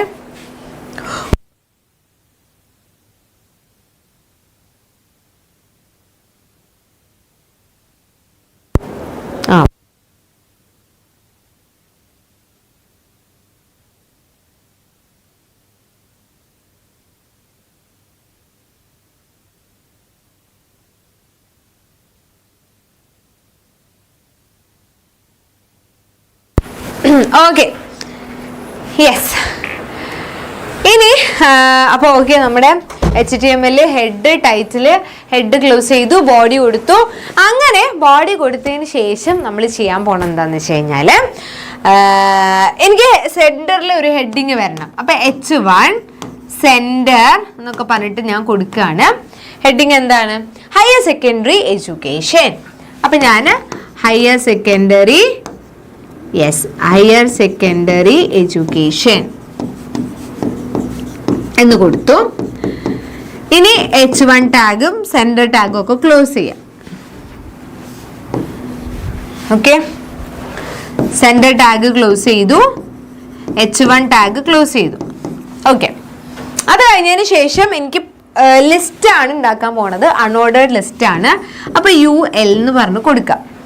UL type equal to disc അങ്ങനെ കൊടുക്കാം. പക്ഷെ ഇവിടെ ഡിഫോൾട്ട് ആയിട്ട് നമുക്ക് ആ ഡിസ്ക് ആണ് വരിക, ഒന്നും കൊടുത്തില്ലെങ്കിൽ, അപ്പോൾ കുഴപ്പമില്ല. ഓക്കെ, അപ്പോൾ UL കൊടുത്തു. ഇനി ലിസ്റ്റ് ഐറ്റംസ് കൊടുക്കാം.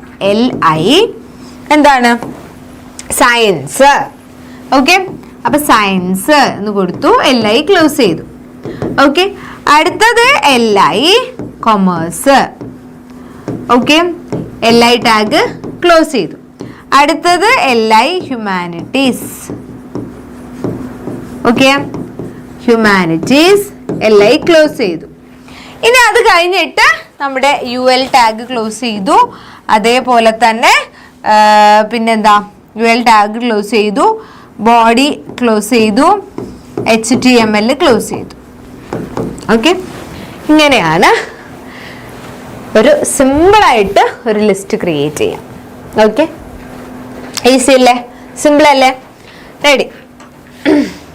ഓക്കെ, അടുത്തത് what is hyper linking? Name the tag used for it. അത് പറഞ്ഞേ, ഏതാണ് ആ ടാഗ്? ലിങ്കിങ്ങിന് വേണ്ടി നമ്മൾ യൂസ് ചെയ്യുന്ന ടാഗ് ഏതാണ്? അത് ഭയങ്കര ഇമ്പോർട്ടൻ്റ് ആണ് കേട്ടോ. ടാഗ് ഏതാണെന്നുള്ളത് ആ ടാഗ് ഒന്ന് പറഞ്ഞേ. യെസ്, ആ ടാഗ് ഭയങ്കര ഇമ്പോർട്ടൻ്റ് ആയിട്ടുള്ള ആളാണ്. അത് നമ്മുടെ ലൈവിന്റെ സമയത്ത് മിസ് പറഞ്ഞതുമാണ്. ഏതാ അത്? ആങ്കർ ടാഗ് ആണ് അല്ലേ? A ടാഗ് അല്ലെങ്കിൽ ആങ്കർ ടാഗ്, A ടാഗ്.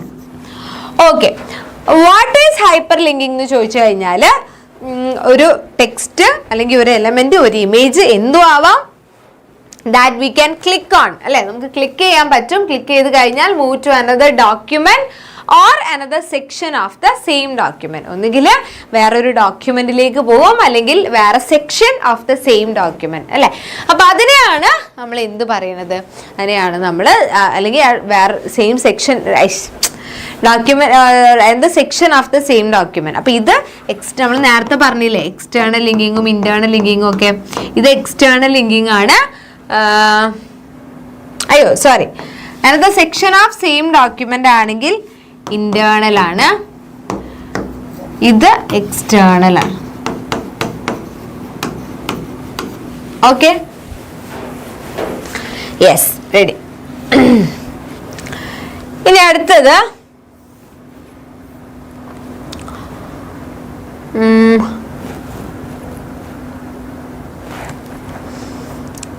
പിന്നെ നമുക്ക് ഇതേപോലെയുള്ള ടേബിൾസ്. ഓക്കെ, മിസ് പറഞ്ഞു, ഒന്നുകിൽ മറ്റത് ചോദിക്കും അല്ലെങ്കിൽ ടേബിൾ ചോദിക്കും. അപ്പൊ ടേബിളൊക്കെ ചോദിക്കുമ്പോൾ നിങ്ങൾ മനസ്സിലാക്കുക, റോകളായിട്ടാണ് നമ്മൾ എഴുതുക. ഓക്കെ, ആദ്യം ഈ റോ ഉണ്ടാക്കുക, പിന്നെ ഈ റോ ഉണ്ടാക്കുക, പിന്നെ ഈ റോ, പിന്നെ ഈ റോ, അങ്ങനെയാണ് ഉണ്ടാക്കുക. അങ്ങനെ ഉണ്ടാക്കാം, നോക്കിക്കേ. യെസ്, ആദ്യം നിങ്ങൾ എഴുതി നോക്കുക കേട്ടോ, വെറുതെ മിസ്സിനെ വെയിറ്റ് ചെയ്യണ്ട. നിങ്ങളുടെ കയ്യിൽ ബുക്കും പെന്നൊക്കെ ഉണ്ടെങ്കിൽ അത് എഴുതി വെച്ച് നോക്കാം. ഓക്കെ, HTML കൊടുക്കുക, ഹെഡ് കൊടുക്കാം, ടൈറ്റിൽ കൊടുക്കാം. അപ്പം ടൈറ്റിൽ ഞാൻ ടേബിളിൽ നിന്ന് കൊടുത്തു, ടൈറ്റിൽ ക്ലോസ് ചെയ്തു. ഓക്കെ, ഇനി നമ്മൾ ഹെഡ് ക്ലോസ് ചെയ്തു, ബോഡി ഓപ്പൺ ചെയ്തു. ബോഡിക്ക് ബാക്ക്ഗ്രൗണ്ട് കളറൊക്കെ സെറ്റ് ചെയ്യാം കേട്ടോ.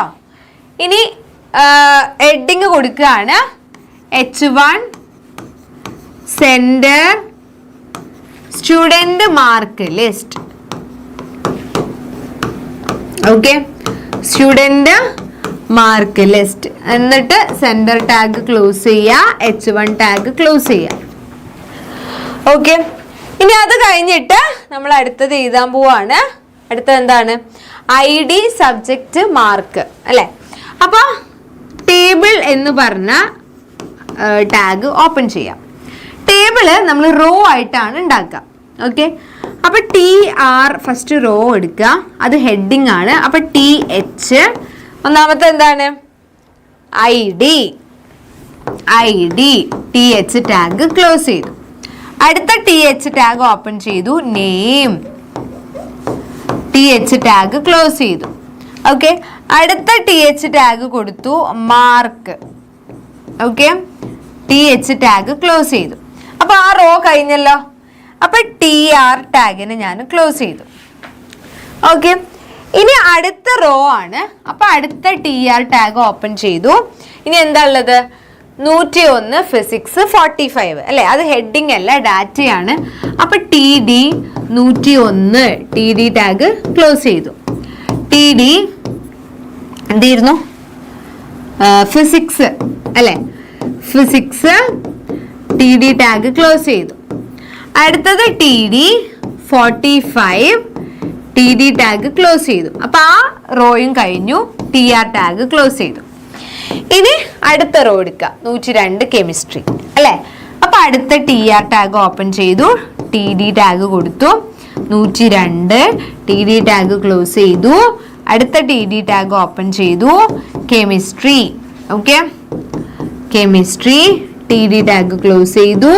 അടുത്ത TD ടാഗ് ഓപ്പൺ ചെയ്തു, 50 എത്രയായിരുന്നു? അത്. ഓക്കെ, അങ്ങനെയാണ് നമ്മൾ ഫുള്ള് കൊടുക്കുക. Okay, last table tag close ചെയ്യാൻ മറക്കരുത്, പിന്നെ ബോഡി ടാഗ് ക്ലോസ് ചെയ്യാൻ മറക്കരുത്, HTML ടാഗ് ക്ലോസ് ചെയ്യാൻ മറക്കരുത്. ഓക്കെ, കറക്റ്റായിട്ടെല്ലാം ക്ലോസ് ചെയ്താൽ മാത്രമേ നിങ്ങൾക്ക് നല്ല രീതിയിൽ ഔട്ട്പുട്ട് കിട്ടുള്ളൂ. ഓക്കെ ആണല്ലോ? യെസ്. ഓക്കെ, ഇനി അടുത്തത് the space between content and cell border in a table can be changed using dash attribute.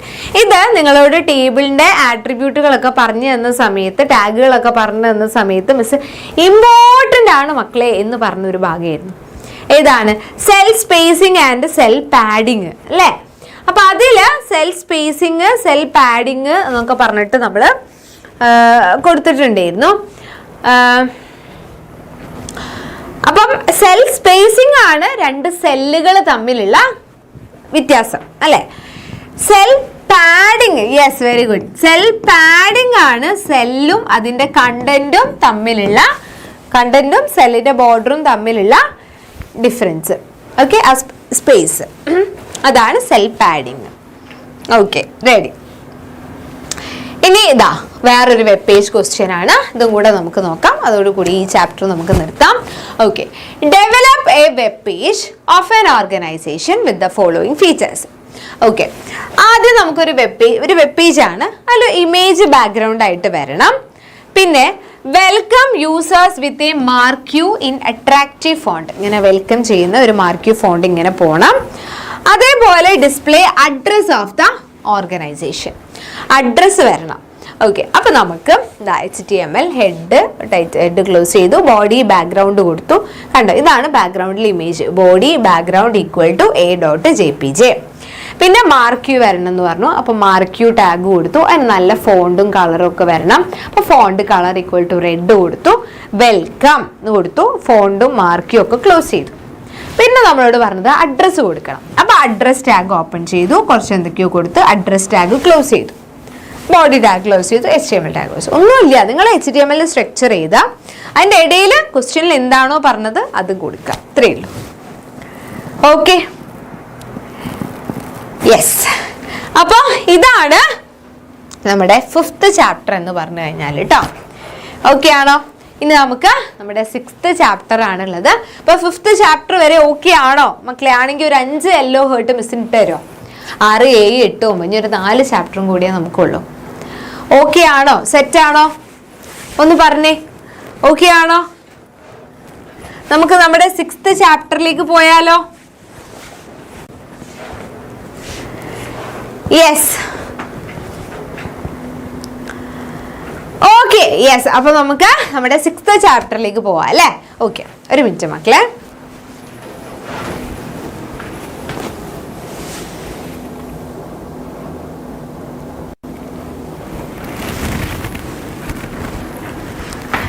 Yes, okay. അപ്പൊ നമ്മുടെ client side scripting using JavaScript ആണ് ഈ ഒരു ചാപ്റ്ററിൽ.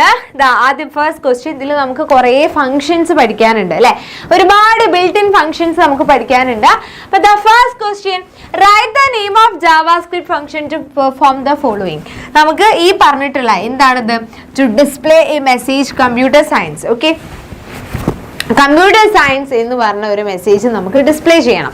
അപ്പൊ അതിന് വേണ്ടിയിട്ട് നമ്മൾ കൊടുക്കുന്ന ഇത് ഇതാണ്, അതായത് ബിൽറ്റ് ഇൻ ഫംഗ്ഷൻ. ഏതാ മക്കളെ? ഒന്ന് പറഞ്ഞേ, പെട്ടെന്ന് പെട്ടെന്ന് പെട്ടെന്ന് പറഞ്ഞേ, ഏതാണ് നമ്മുടെ ബിൽറ്റ് ഇൻ ഫംഗ്ഷൻ എന്ന് പറയുന്നത്? യെസ്, ഏതാണ്? ഏതാണ്? യെസ്, ഏതാണ് മക്കളെ? അലേർട്ട് ആണ് അല്ലെ? അലേർട്ട്. അലേർട്ട് കമ്പ്യൂട്ടർ സയൻസ് എന്ന് കൊടുക്കുമ്പോഴാണ് നമുക്ക് ഡിസ്പ്ലേ ചെയ്യാം. ഈ സ്നാന്, to upper case, to lower case, charAt, length, അങ്ങനെ ഒരുപാട് എണ്ണം ഉണ്ട് കേട്ടോ. To display message on the screen, നമുക്കറിയാം അലേർട്ടാണ് അല്ലെ? അലേർട്ടാണ് ഒരു മെസ്സേജ് ഡിസ്പ്ലേ ചെയ്യാൻ വേണ്ടി കൊടുക്കുന്നത്. ഒരു നമ്പർ ആണ്, check whether a value is a number or not. Number ആണോ അല്ലേ എന്ന് ചെക്ക് ചെയ്യാൻ വേണ്ടിയിട്ടാണ് ഈസ് നാൻ എന്ന് പറഞ്ഞ ഫംഗ്ഷൻ ഉള്ളത്. അതേപോലെ അപ്പർ കേസ് കിട്ടാൻ വേണ്ടിയിട്ട് നമ്മൾ കൊടുക്കുന്നതാണ് ടു അപ്പർ കേസ് അല്ലെ? To upper case. ഇതൊക്കെ സ്മോൾ ലെറ്ററും ക്യാപിറ്റലും ശ്രദ്ധിക്കണം. പിന്നെ അടുത്തത് to get the lower case form. അപ്പൊ ടു ലോവർ അല്ലേ? To lower case. Okay, yes. പിന്നെ to get the character at a particular position in a string. അത് ഏതായിരുന്നു? CH ഏതായിരുന്നു? ക്യാരറ്റ് അല്ലേ? Sorry, charAt. Yes, charAt. To get number of characters in a string, അതൊരു property ആയിരുന്നു, length അല്ലേ? അപ്പൊ ഇങ്ങനെ ഓരോന്നും എന്തിനാണ് എന്നുള്ളത് നിങ്ങൾക്ക് എല്ലാവർക്കും കറക്റ്റ് ആയിട്ട് അറിഞ്ഞിരിക്കണം. Okay, yes, built in functions ആണ്. പിന്നെ അടുത്തത് എന്താ ഇമ്പോർട്ടൻ്റ് ആയിട്ടുള്ള മറ്റൊരു ക്വസ്റ്റ്യൻ ആണ്, write a short note about data types in JavaScript. Data types, ജാവാസ്ക്രിപ്റ്റിലെ ഡാറ്റ ടൈപ്സ് ഏതൊക്കെയാണ്? അപ്പൊ അത് ഒന്നാമത്തത് നമ്പേഴ്സ്. ഓക്കെ, നമുക്ക് എന്തൊക്കെ കൊടുക്കാം? നമ്പേഴ്സ് കൊടുക്കാം. എല്ലാ നമ്പറും ഈ കാറ്റഗറിയിലാണ് വരിക. എന്താണ് പോസിറ്റീവ് നമ്പറും നെഗറ്റീവ് നമ്പറും ഒക്കെ ഇതിലാണ് വരിക. പിന്നെ സ്ട്രിങ്, കോമ്പിനേഷൻ ഓഫ് ക്യാരക്ടേഴ്സ് കൊടുക്കുന്നതാണ് സ്ട്രിങ് എന്ന് പറഞ്ഞു കഴിഞ്ഞാൽ. അതേപോലെ തന്നെ ബൂലിയൻ, ട്രൂ അല്ലെങ്കിൽ ഫോൾസ്, അങ്ങനെ 2 വാല്യൂസ് മാത്രം വരുന്നതാണ് ബൂലിയൻ എന്ന് പറയുന്നത്. Okay, yes, Boolean. ഇനി ഓക്കെ, ഇനി അടുത്തതാണ് ഇതാ ഇങ്ങനത്തെ രീതിയിലുള്ള ക്വസ്റ്റ്യൻസ് വരും. അപ്പൊ ഇവിടെ നിങ്ങൾ ശ്രദ്ധിക്കുക, ഡബിൾ കോട്ട്സ് കണ്ടു കഴിഞ്ഞാൽ നിങ്ങൾക്ക് പറയാം അത് സ്ട്രിങ് ആണ്. ഈ ട്രൂ എന്ന് കണ്ടിട്ട് അത് ബൂലിയൻ ആണെന്ന് വിചാരിക്കരുത്. ഇതും എന്താണ്? ഇതും സ്ട്രിങ് ആണ്. ഓക്കെ, പിന്നെ അടുത്തതാണ് 67.5. അതെന്താ? അത് നമ്പർ എന്ന് പറഞ്ഞ കാറ്റഗറിയിലാണ് വരിക. ഓക്കെ, നമ്പർ എന്ന് പറഞ്ഞ കാറ്റഗറിയിൽ വരും. ഓക്കെ, അടുത്തത് name the keyword user to declare a variable in JavaScript. ഇത് നിങ്ങൾ പറഞ്ഞോളൂ, ഇത് ഭയങ്കര ഇമ്പോർട്ടൻ്റ് ആയിട്ടുള്ളതാണ്. വാരിയബിൾ ഇൻ ജാവാസ്ക്രിപ്റ്റ്, ഒരു ജാവാസ്ക്രിപ്റ്റിലുള്ള വാരിയബിളിനെ ഡിക്ലെയർ ചെയ്യാൻ വേണ്ടി നമ്മൾ ഏത് കീവേഡ് ആണ് ഉപയോഗിക്കാറുള്ളത്? യെസ്, ഏതാണ് ആ കീവേഡ്? ഏതാണ് keyword use to declare a variable? Yes, var ആണ് അല്ലേ? Okay, yes. അടുത്തത്, which operator is used to add two strings in JavaScript? ഏത് ഓപ്പറേറ്റർ ആണ് നമുക്ക് രണ്ടാൾക്കാരെ കൂട്ടാൻ, സ്ട്രിങ്ങിനെ, സ്ട്രിങ് അഡീഷൻ ഓപ്പറേറ്റർ ഏതാണ്? ഏതാണ്? പ്ലസ് അല്ലേ? String addition operator. ഓക്കെ, അതേപോലെ തന്നെ ഇത് നിങ്ങൾ പഠിക്കാം കേട്ടോ. ഈ ഒരുപാട് ഇവന്റുകൾ ഇതിൽ നമുക്ക് പഠിക്കാണ്ട്. On click, on mouse centre, on mouse leave, on key down, on key up, ഇതൊക്കെ നമ്മൾ ക്ലാസ്സിൽ പറഞ്ഞ കാര്യങ്ങളായിരുന്നു.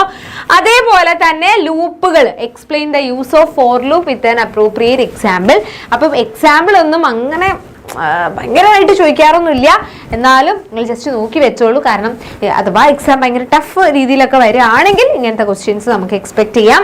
Explain the use of for loop എന്ന് പറയുമ്പോൾ നിങ്ങളുടെ എന്തെങ്കിലും ഒരു കുഞ്ഞ് എക്സാമ്പിൾ. ഫോർ ലൂപ്പിന്റെ സിൻടാക്സ് ഒക്കെ സെയിം തന്നെയാണ് വരിക. ഫോർ എന്ന് എഴുതിയിട്ട് നമ്മൾ എന്ത് കൊടുക്കും? ഇനീഷ്യലൈസേഷൻ കൊടുക്കും, എന്നിട്ട് കണ്ടീഷൻ കൊടുക്കും അല്ലെ? ടെസ്റ്റ് എക്സ്പ്രഷൻ, കണ്ടീഷൻ കൊടുക്കും, എന്നിട്ട് അപ്ഡേഷൻ കൊടുക്കും. ഓക്കെ, അപ്ഡേഷൻ കൊടുക്കും, എന്നിട്ട് നമ്മൾ ഇതിന്റെ ഉള്ളിൽ ബോഡി കൊടുക്കും, ബോഡി ഓഫ് ലൂപ്പ് കൊടുക്കും. ഓക്കെ, ഇങ്ങനെയാണ് നമ്മൾ കൊടുക്കാറുള്ളത്. ഇനി ഒരു example just miss for loop വെച്ചിട്ട് ഒരു എക്സാമ്പിൾ കൊടുത്തു എന്നേ ഉള്ളൂ. ഒന്നുമില്ല, നിങ്ങൾ സാധാ ഇതിനെ ഫോർ ലൂപ്പ് തന്നെയാണ്, പക്ഷെ HTML കാര്യങ്ങളൊക്കെ അതിൽ വരുന്നേ ഉള്ളൂ കേട്ടോ. HTML ഹെഡ്, ടൈറ്റിൽ, ബോഡി ഒക്കെ വരും. എന്നിട്ട് script language equal to JavaScript കൊടുത്തതിന് ശേഷം നിങ്ങൾ ആ ലൂപ്പ്, ആ പ്രോഗ്രാം കോഡ് ചെയ്ത സ്ക്രിപ്റ്റ് ക്ലോസ് ചെയ്യാൻ മറക്കരുത്. HTML ബോഡി കാര്യങ്ങളൊക്കെ ക്ലോസ് ചെയ്യാം. Okay, yes. അപ്പം ഇത്രയുമാണ് നമ്മുടെ 6th ചാപ്റ്ററിൽ നിങ്ങൾക്ക് പഠിക്കാനുള്ള കാര്യങ്ങൾ. ഓക്കെ, 6th ചാപ്റ്ററിലുള്ള ക്വസ്റ്റ്യൻസ് ഒക്കെ ക്ലിയർ ആണോ? ക്ലിയർ ആണോ മക്കളെ? ഈസി അല്ലേ? യെസ്. ഓക്കെ, 7th ചാപ്റ്ററിലേക്ക് പോയാലോ? റെഡി ആണോ നിങ്ങൾ? യെസ്, 7th ചാപ്റ്റർ ആണ് നമ്മുടെ വെബ് ഹോസ്റ്റിംഗ് എന്ന് പറയുന്ന ചാപ്റ്റർ. ഓക്കെ, 7th ചാപ്റ്റർ ആണ് വെബ് ഹോസ്റ്റിംഗ്. ഇതിലെ ക്വസ്റ്റ്യൻസ് ഒക്കെ സെയിം, എപ്പോഴും റിപ്പീറ്റഡ് ചോദിക്കുന്ന ക്വസ്റ്റ്യൻസ് തന്നെയാണ്.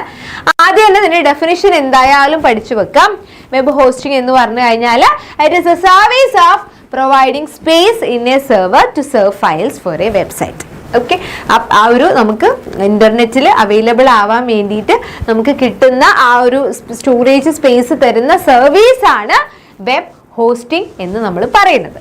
ഓക്കെ, ഇനി അത് ഇതാ നമുക്കിങ്ങനെ എന്ത് ചെയ്യാനുണ്ടാവും? കമ്പയർ ചെയ്യാനുണ്ടാവും. എന്തായാലും ടൈപ്പ് ഓഫ് വെബ് ഹോസ്റ്റിംഗ് നിങ്ങൾക്ക് എന്തായാലും അറിഞ്ഞിരിക്കണം. Okay, type of web hosting നിങ്ങൾക്ക് എന്തായാലും അറിഞ്ഞിരിക്കണം. Compare shared hosting and dedicated hosting. Okay, shared ഹോസ്റ്റിങ്ങും ഡെഡിക്കേറ്റഡ് ഹോസ്റ്റിങ്ങും നമുക്ക് കമ്പയർ ചെയ്യാനാണ്. പക്ഷെ ഇത് എന്നെ ചോദിക്കണം എന്നില്ല, ചിലപ്പോൾ നമ്മളോട് വിർച്വൽ പ്രൈവറ്റ് സെർവർ VPS ചോദിക്കാം. ഓക്കെ, അപ്പൊ ഷെയർഡ് ഹോസ്റ്റിംഗ് എന്ന് പറഞ്ഞു കഴിഞ്ഞാൽ മെയിൻ ആയിട്ട് കുഞ്ഞു വെബ്സൈറ്റുകൾക്കൊക്കെ, ലെസ് ട്രാഫിക് കൊടുക്കുന്ന സ്മോൾ വെബ്സൈറ്റുകൾക്കൊക്കെ വേണ്ടിയിട്ടാണ് നമ്മൾ അത് യൂസ് ചെയ്യാറുള്ളത്. അതിൽ എല്ലാ കാര്യങ്ങളും അവർ ഷെയർ ചെയ്യും, മെമ്മറിയും CPU-നെയും ഒക്കെ അവരെന്ത് ചെയ്യും? അവർ ഷെയർ ചെയ്യും. ഇതൊന്നും കൂടെ ചീപ്പറാണ്, ഈസി ടു യൂസ് ആണ്. ഓക്കെ, പിന്നെ ഡെഡിക്കേറ്റഡ് ഹോസ്റ്റിംഗ് ആണെന്നുണ്ടെങ്കിൽ എൻ്റയർ വെബ് സെർവറിനെ കുറച്ച് കാലത്തേക്ക് ലീസിന് എടുക്കുകയാണ് ചെയ്യുന്നത്. അപ്പോൾ എല്ലാ കാര്യങ്ങളും അവർക്ക് സ്വന്തമായിരിക്കും. പക്ഷെ ഇതെന്താണ്? എക്സ്പെൻസീവ് ആണ്. പിന്നെ വിർച്വൽ പ്രൈവറ്റ് സെർവർ എന്ന് പറഞ്ഞാൽ ശരിക്ക് ഒരു ഫിസിക്കൽ സെർവർ ആണ്. അതിനെ virtually partitioned into several server ഒന്നാണുള്ളത്. അതിന് നമ്മൾ എന്ത് ചെയ്യാണ്? ഒരുപാട് എണ്ണമാക്കിയിട്ട് വിർച്വലി നമ്മൾ പാർട്ടീഷൻ ചെയ്യാണ്. ഇതാണ് VPS. Okay, virtual private server. Okay, അടുത്ത question, what is free hosting? ഈ ചാപ്റ്ററിലെ നമ്മളിപ്പോൾ ഈ പറയുന്ന ഈ ക്വസ്റ്റ്യൻസ് ഒക്കെ പഠിക്കുമ്പോൾ തന്നെ ചാപ്റ്റർ കംപ്ലീറ്റ് നിങ്ങൾ പഠിച്ചു കഴിഞ്ഞു. Okay, yes. ഫ്രീ ഹോസ്റ്റിംഗ് എന്താണെന്ന് വെച്ച് കഴിഞ്ഞാൽ, ഫ്രീ ഹോസ്റ്റിംഗ് എന്ന് പറഞ്ഞാൽ web hosting free of charge അല്ലെ, പൈസ ഒന്നും ഇല്ലാതെ ഫ്രീ ആയിട്ട് നമ്മൾ വെബ് ഹോസ്റ്റിംഗ് ചെയ്യുന്നതിനെയാണ് ഫ്രീ ഹോസ്റ്റിംഗ് എന്ന് പറയുന്നത്. അഡ്വാൻറ്റേജ് നോ കോസ്റ്റ് തന്നെയാണ്, പക്ഷെ ഡിസഡ്വാൻറ്റേജ് 4 ഉണ്ട്. ലെസ് കസ്റ്റമർ സപ്പോർട്ട് ആയിരിക്കും, അതേപോലെ തന്നെ ഷെയർഡ് ബാൻഡ് വിഡ്ത്ത് ആയിരിക്കും, യെസ്, പിന്നെ അഡ്വർടൈസ്മെന്റ്സ് വരും, ലിമിറ്റഡ് പേജ് നമ്പേഴ്സ് ആയിരിക്കും ഉണ്ടാവുക. ഇങ്ങനെയുള്ള കുറേ പ്രശ്നങ്ങൾ ആർക്കുണ്ട്, നമ്മുടെ ഫ്രീ ഹോസ്റ്റിംഗ് ആണെങ്കിൽ ഉണ്ട്. ഓക്കെ, ഇതിന്റെ ആൻസർ നിങ്ങൾ പറഞ്ഞോളൂ. The full form of VPS, virtual premium service, virtual private service, virtual premium server, virtual private server. നമ്മളൊക്കെ പഠിച്ചതായിരിക്കും, പക്ഷെ ഇങ്ങനത്തെ ഓപ്ഷൻസ് ഒക്കെ കാണുമ്പോൾ നമുക്ക് ഫുള്ള് കിളി പോവും അല്ലേ. എന്താണ് VPS? VPSന്റെ ഫുൾ ഫോം എന്താ? യെസ്, എന്താണ് VPS? എന്താ മക്കളെ? Virtual private server. Yes, very good, D option ആണ് അല്ലെ, virtual private server VPS. Okay, ready. അടുത്തത് write the full form of CMS. ഇതായിരുന്നു മിസ് പറഞ്ഞിരുന്നു, VPS CMSന്റെ ഒക്കെ ഫുൾ ഫോം നിങ്ങൾ പഠിക്കണം എന്നുള്ളത്. CMS എന്ന് പറഞ്ഞു കഴിഞ്ഞാൽ അതാ content management system, content management system. Okay, content management system. ഇനി അതെന്താന്നുള്ളത് പഠിക്കുക. ഒരു വെബ് ബേസ്ഡ് സോഫ്റ്റ്വെയർ ആണ്, capable of creating and publishing website. Okay, website create ചെയ്യാനും പബ്ലിഷ് ചെയ്യാനൊക്കെ നമ്മളെ ഹെൽപ്പ് ചെയ്യുന്നതാണ്. Provide an easy way to design and manage attractive website. Okay, right ഇനി 2 എക്സാമ്പിൾസ് ഫോർ FTP സോഫ്റ്റ്വെയർ. FTPക്ക് ഏതെങ്കിലും 2 എക്സാമ്പിൾ ഒന്ന് പറഞ്ഞേ. ഏതൊക്കെ പറയാൻ പറ്റും നമുക്ക്? യെസ്, ഏതൊക്കെയാണ് നമുക്ക് എക്സാമ്പിൾസ് ആയിട്ട് പറയാൻ പറ്റുക FTPക്ക്? FTP, യെസ്, ഏതൊക്കെ പറയാം? ക്യൂട്ട് FTP അല്ലെ, ഫയൽസ് ഇല്ല, അതേപോലെ സ്മാർട്ട് FTP, ഇങ്ങനൊക്കെ നമുക്ക് കുറേ എണ്ണം ഉണ്ട് കേട്ടോ, അതൊക്കെ പറയാൻ പറ്റും. Okay, smart FTP, cute FTP, smart FTP, files ഇല്ല, ഇതൊക്കെ നിങ്ങൾക്ക് എക്സാമ്പിൾസ് ആയിട്ട് പറയാൻ പറ്റും. ഓക്കെ ഓക്കെ ഓക്കെ, ഇത് പറഞ്ഞോളൂ. Name A protocol that provide secure file transfer. നമുക്ക് സെക്യൂർ ആയിട്ട് ഫയൽസ് ട്രാൻസ്ഫർ ചെയ്യാൻ പറ്റുന്ന പ്രോട്ടോകോൾ ഏതാണ് ആ പ്രോട്ടോകോള്? സെക്യൂർ ഫയൽ ട്രാൻസ്ഫറിന് FTP നമ്മൾ പഠിച്ചു. അപ്പൊ അത് സെക്യൂർ ആവാന് യെസ്, ഏതാ മക്കളെ വരിക? SFTP അല്ലെ, SFTP, secure file transfer protocol. Okay, ഇത്രയും കാര്യങ്ങളാണ് നമ്മുടെ 7th ചാപ്റ്ററിൽ നിങ്ങൾ നിർബന്ധമായിട്ട് പഠിച്ചിരിക്കേണ്ട കാര്യങ്ങൾ. ഓക്കെ, 7th ചാപ്റ്ററും സെറ്റ് ആണല്ലോ, 7th ചാപ്റ്റർ ഓക്കെ ആണല്ലോ? Yes, okay. ഇനി അടുത്തതാണ് ഡാറ്റാബേസ് മാനേജ്മെന്റ് സിസ്റ്റം. 8ാമത്തെ ചാപ്റ്റർ ആണ്. ഇതും SQL ഒക്കെ അത്യാവശ്യം വെയിറ്റേജ് ഉള്ള ചാപ്റ്റർ ആണ്, അതുകൊണ്ട് ഇമ്പോർട്ടൻ്റ് ആണ്, നല്ലോണം ശ്രദ്ധിച്ചിരിക്കുക കേട്ടോ. നിങ്ങളുടെ ഏതെങ്കിലുമൊക്കെ ഫ്രണ്ട്സ് ഇവിടെ എത്തിയിട്ടില്ല, ഇപ്പോഴും അറിഞ്ഞിട്ടില്ല എന്നുണ്ടെങ്കിൽ ഒന്ന് വിളിച്ചിട്ട് കൊണ്ടുവരിക കേട്ടോ. ഇമ്പോർട്ടൻ്റ് ആയിട്ടുള്ള 2 ചാപ്റ്റേഴ്സ് ആണ് ഇനി പറയാൻ പോണത്. Okay, yes, database management system. ആദ്യം തന്നെ അതിന്റെ advantage. Explain any 4 advantages of DBMS. DBMSന്റെ ഏതെങ്കിലും 4 അഡ്വാൻറ്റേജസ് ഏതൊക്കെയാണ് അഡ്വാൻറ്റേജസ് എന്ന് ചോദിച്ചു കഴിഞ്ഞാൽ കുറേ എണ്ണം ഉണ്ട്. Controlling data redundancy, data consistency, efficient data access, data integrity, data security, sharing of data, ഇതൊക്കെ എൻഫോഴ്സ്മെന്റ് ഓഫ് ഡാറ്റ, ഇതൊക്കെ നമുക്ക് എക്സാമ്പിൾസ് ആയിട്ട് അഡ്വാൻറ്റേജസ് ആയിട്ട് പറയാം. അതേപോലെ 4 കോമ്പോണൻസ് ഓഫ് DBMS നമ്മൾ പഠിച്ചതാണ്. ഏതൊക്കെയാ? ഹാർഡ്വെയർ പറയാം അല്ലെ, hardware, software, data, hardware, software, data, പിന്നെ അതേപോലെ തന്നെ പിന്നെ ഏതായിരുന്നു മക്കളെ? യെസ്, യൂസേഴ്സ് പറയാം, പ്രൊസീജിയേഴ്സ് അല്ലേ? യെസ്, അപ്പൊ ഇങ്ങനെ 5 എണ്ണാണുള്ളത് കേട്ടോ. Hardware, software, data, users, procedures. Okay, ഇതാണ് കോമ്പോണൻസ്. ഇവിടെ ഏതെങ്കിലും 4 എണ്ണാണ് ചോദിച്ചത്. യെസ്, അടുത്ത question. The level of data abstraction in DBMS that is closer to the user is known as dash. യൂസറിന് ക്ലോസർ ആയിട്ടുള്ള ലെവൽ ഇതിൽ ഏതാ? നമുക്കറിയാം physical level, logical level, view level, conceptual level, ഇങ്ങനെ ലെവൽസ് ഉണ്ട്, 3 ലെവൽസ് ഉണ്ട് അല്ലെ. അപ്പൊ ഇതിൽ ഏത് ലെവലാണ് ഒന്നുകൂടെ യൂസറിന് ക്ലോസർ ആയിട്ടുള്ളത്? യൂസർ കാണുന്ന ലെവൽ ഇതിൽ ഏതാണ്? ഏതാ മക്കളെ യൂസർ കാണുന്ന ലെവൽ ഇതിൽ ഏതാ? യെസ് വ്യൂ ലെവലാണ് കേട്ടോ. വ്യൂ ലെവലാണ് യൂസറിന് ക്ലോസർ ആയിട്ടുള്ള ലെവൽ. പിന്നെ who are the users of database? നിങ്ങൾ നമ്മുടെ ക്ലാസ് എടുത്ത സമയത്ത് തന്നെ നിങ്ങൾ ഇങ്ങനെ ആൻസർ പറഞ്ഞു തരുന്നുണ്ടായിരുന്നു. DBA അല്ലെ, മെയിൻ ആയിട്ടുള്ള ആള് DBA ആണ്. Okay, DBA database administrator. അതേപോലെ തന്നെ സോഫിസ്റ്റിക്കേറ്റഡ് യൂസേഴ്സ്, പിന്നെ നെയ്വ് യൂസേഴ്സ് പറയാം അല്ലെ. സോഫിസ്റ്റിക്കേറ്റഡ് യൂസേഴ്സ്, നെയ്വ് യൂസേഴ്സ്, അതേപോലെ ആപ്ലിക്കേഷൻ ഇതാണ്.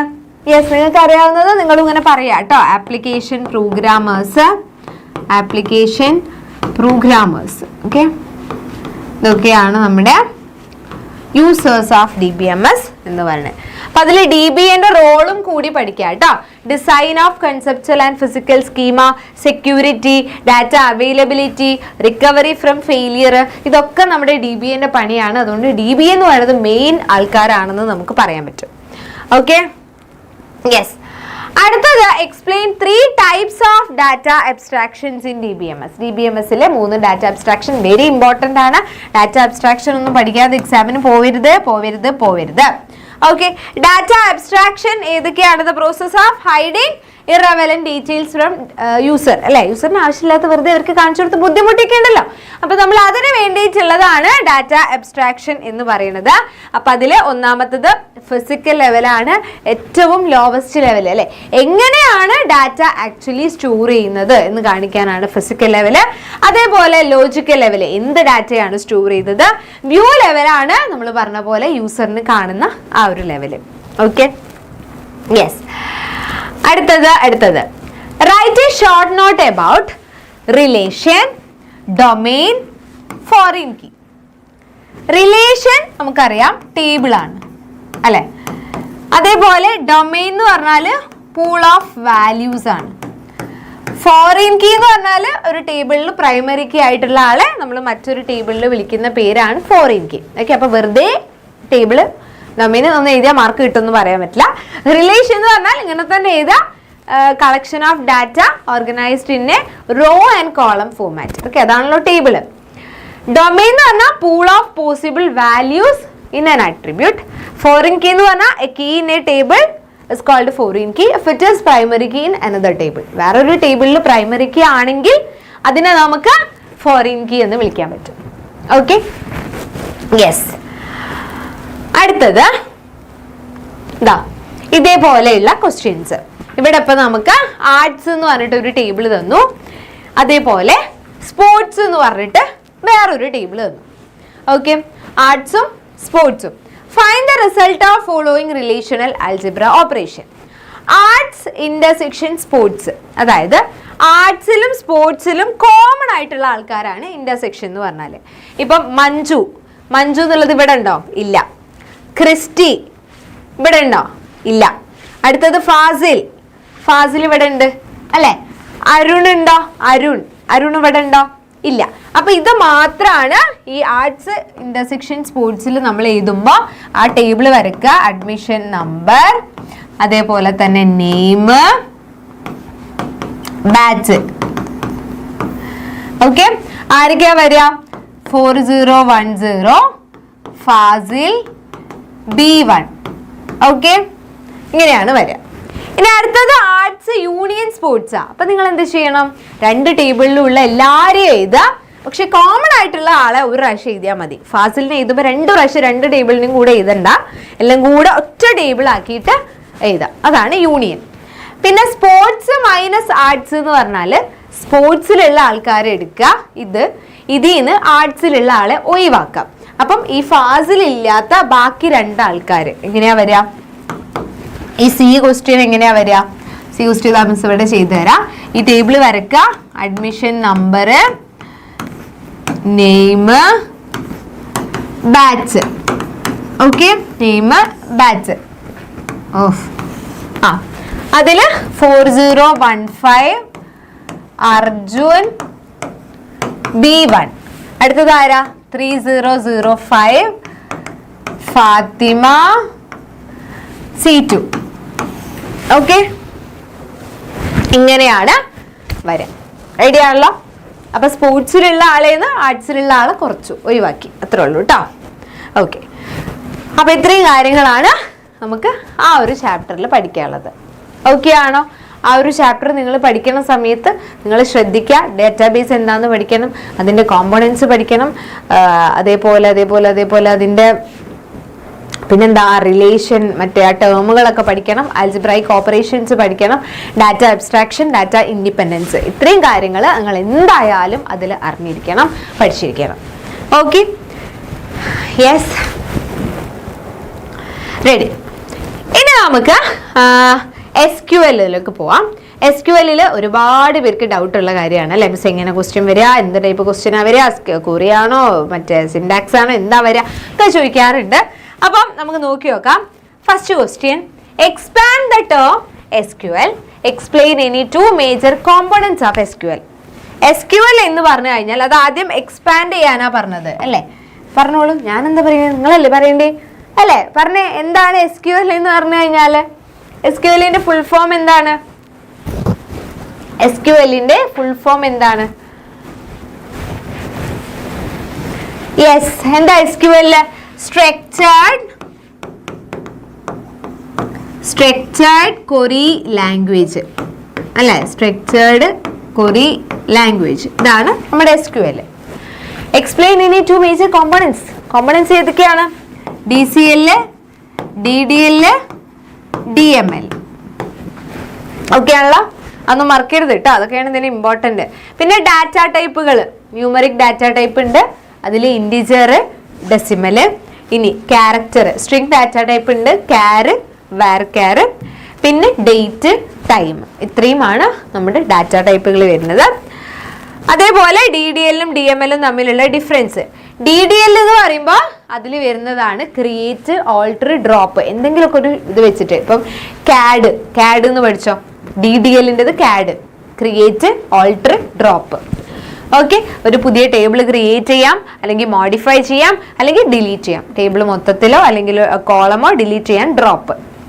ഇനി DML ചോദിച്ചത്. പിന്നെ DML എന്ന് പറഞ്ഞാൽ സെലക്ട്, ഇൻസേർട്ട്, അപ്ഡേറ്റ്, ഡിലീറ്റ്. ഞാൻ ഇത് സിധു എന്നാണ് പറഞ്ഞു കൊടുക്കാറുള്ളത്, Sidhu. Okay, select, insert, delete, update.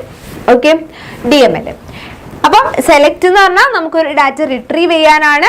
Insert എന്ന് പറഞ്ഞാൽ പുതിയൊരു ഡാറ്റ ക്രിയേറ്റ് ചെയ്യാനാണ്. അതേപോലെ തന്നെ അപ്ഡേറ്റ് എന്ന് പറഞ്ഞാൽ നമ്മുടെ ഓൾറെഡി ഉള്ള ഒരു റെക്കോർഡിനെ എന്ത് ചെയ്യാനാണ്, മോഡിഫൈ ചെയ്യാനാണ്. അതേപോലെ തന്നെ ഡിലീറ്റ് എന്ന് പറഞ്ഞാൽ ആ റെക്കോർഡ് നമുക്ക് മൊത്തത്തിൽ ഒഴിവാക്കാൻ വേണ്ടിയിട്ടാണ്. Okay, yes. അപ്പൊ ഇത്രയുമാണ്, ഈ 4 എണ്ണമാണ് DML കമാൻഡ്സ് എന്ന് പറയുന്നത്.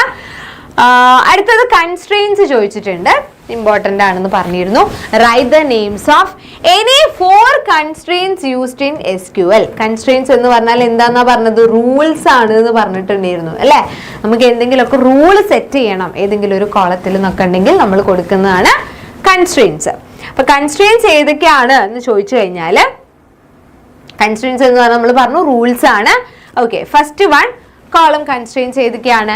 നോട്ട് നള്ള് സെറ്റ് ചെയ്ത് കൊടുക്കാൻ പറ്റും നമുക്ക് അല്ലെ. ഒരു ടേബിൾ നമുക്ക് നള്ളാവണ്ട, അങ്ങനെയാണെങ്കിൽ നമുക്ക് നോട്ട് നള്ള് കൊടുക്കാം, ഓട്ടോ ഇൻക്രിമെന്റ് കൊടുക്കാം, അതേപോലെ തന്നെ യുണീക്ക് ഉണ്ട്, പിന്നെ പ്രൈമറി കീ ഉണ്ട്, അതേപോലെ തന്നെ ഡിഫോൾട്ട് ഉണ്ട്.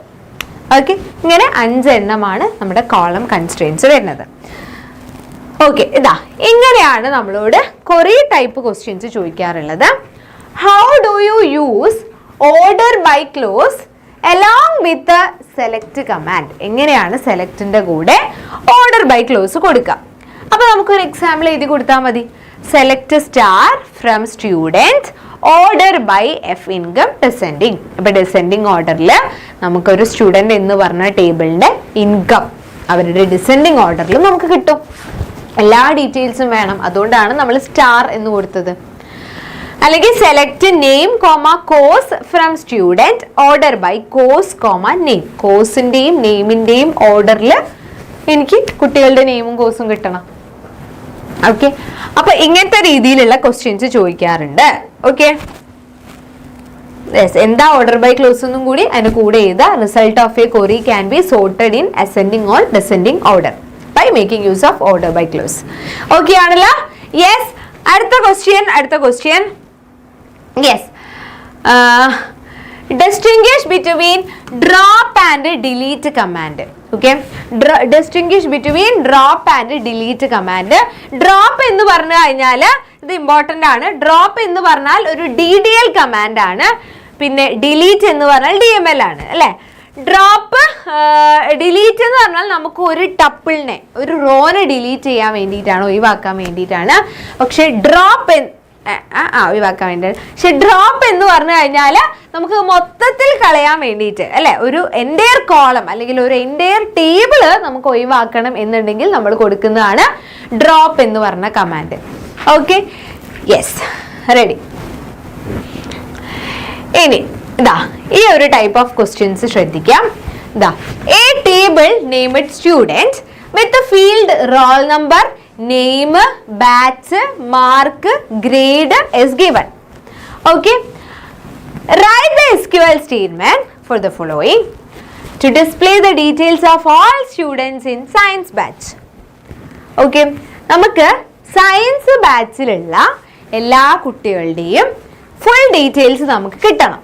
ഓക്കെ, ഫുൾ ഡീറ്റെയിൽസ് കിട്ടണം സയൻസ് ബാച്ചിലുള്ള. അപ്പൊ നമ്മൾ എങ്ങനെ കൊടുക്കും? Set grade equal to A+, where roll number is equal to 50. Okay, roll number 50 കൊടുക്കണം. ഓക്കെ, A+ ഗ്രേഡ് A+ ആണ് സെറ്റ് ചെയ്യണം. Roll number equal to 50. Okay, അടുത്തത് remove the details of student whose roll number is 10. Roll number 10 ഉള്ള കുട്ടീനെ ഇനി നമുക്ക് വേണ്ട. Okay, അപ്പൊ ഏതാ ഡ്രോപ്പ് ആണോ ഡിലീറ്റ് ആണോ കൊടുക്കാൻ പറ്റുക? ഏതാ കൊടുക്കാൻ പറ്റുക? ഡീറ്റെയിൽസ് ആ കുട്ടീൻ്റെ റോ ആണ് ഒഴിവാക്കേണ്ടത്. അപ്പൊ ഡ്രോപ്പ് കൊടുക്കാൻ പറ്റുമോ? ഇല്ല അല്ലേ, ഡ്രോപ്പ് കൊടുക്കാൻ പറ്റില്ല. നമ്മൾ കൊടുക്കേണ്ടത് ഡിലീറ്റ് ആണ്. Delete from student where roll number equal to 10. അപ്പൊ സ്റ്റുഡൻറ് എന്ന് പറഞ്ഞ ടേബിളിലെ റോൾ നമ്പർ 10 ഉള്ള കുട്ടീനെ ഡിലീറ്റ് ചെയ്തു. ഓക്കെ, അപ്പൊ ഇങ്ങനത്തെ കൊറിയ റിലേറ്റഡ് ക്വസ്റ്റ്യൻസ് ഒരുപാട് വരാറുണ്ട്.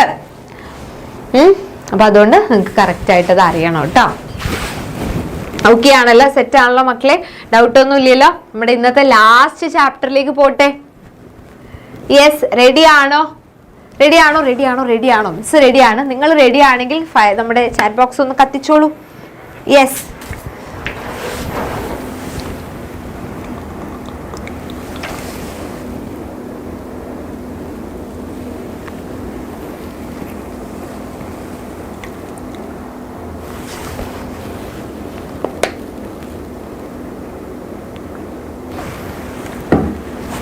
യെസ്. ഓക്കെ, അങ്ങനെയാണെങ്കിൽ നമുക്ക് നമ്മുടെ ലാസ്റ്റ് ചാപ്റ്ററിലേക്ക് പോവാം അല്ലെ? Server side scripting using PHP. ഇത് അത്ര വെയിറ്റേജ് ഉള്ള ചാപ്റ്റർ അല്ല, വളരെ കുറച്ച് കാര്യങ്ങൾ മാത്രം, വളരെ കുറച്ച് മാർക്കിന് മാത്രം വരുന്ന ചാപ്റ്ററാണ്. ഓക്കെ, അതുകൊണ്ട് ഇത് വലിയ സീനില്ല. നോക്കി നോക്കാം. Yes, first question, PHP stands for dash. PHP ന്റെ ഫുൾ ഫോം എന്താണ്? പറഞ്ഞോളൂ. PHP ന്റെ ഫുൾ ഫോം എന്താണ്? PHP? യെസ്, എന്താ മക്കളെ PHP ന്റെ ഫുൾ ഫോം എന്താ? യെസ്, എന്താണ്? PHP hyper text pre processor അല്ലെ? Hyper text pre processor. Okay, PHP hypertext preprocessor. അടുത്തത്, write the name of function used in PHP to display both data type and value of variable. Data type ഉം വാല്യൂവും കൊടുക്കണമെങ്കിൽ നമ്മൾ use ചെയ്യുന്നതാണ് var dump അല്ലേ? var dump എന്ന് പറഞ്ഞ ഒരാൾ, ഇതിൽ മാത്രമുള്ള ഒരു സ്പെഷ്യൽ ആളാണ്. Okay, variable in PHP begin with dash character. നമ്മുടെ PHPയിലെ വാരിയബിൾസിനെ നമ്മൾ എങ്ങനെയാണ് കൊടുക്കാറുള്ളത്? വാരിയബിൾസിന് ഒരു സിമ്പിൾ നമ്മൾ കൊടുക്കാറുണ്ട് PHPയിൽ. അതെന്താ? യെസ് എന്ന് പറഞ്ഞ മക്കളെ, ഏതാണ് ആ വാരിയബിൾ? യെസ്, ഏതാണ്? ഡോളർ ആണ് അല്ലേ? ഡോളർ സിമ്പിൾ ആണ് കൊടുക്കുന്നത്. Very good. Yes, okay okay. Yes, അടുത്തത് illustrate any one loop statement used in PHP. Okay, ഇതാണ് ഇതിന് മാക്സിമം ചോദിക്കാറുള്ള ക്വസ്റ്റ്യൻ കേട്ടോ. ഒരു 3 മാർക്ക് ആ ഒരു രീതിയിൽ തന്നെയാണ് എപ്പോഴും ചോദിക്കാറുള്ളത്. എനി വൺ ലൂപ്പ് സ്റ്റേറ്റ്മെന്റ് എന്നാണ് ചോദിച്ചത്.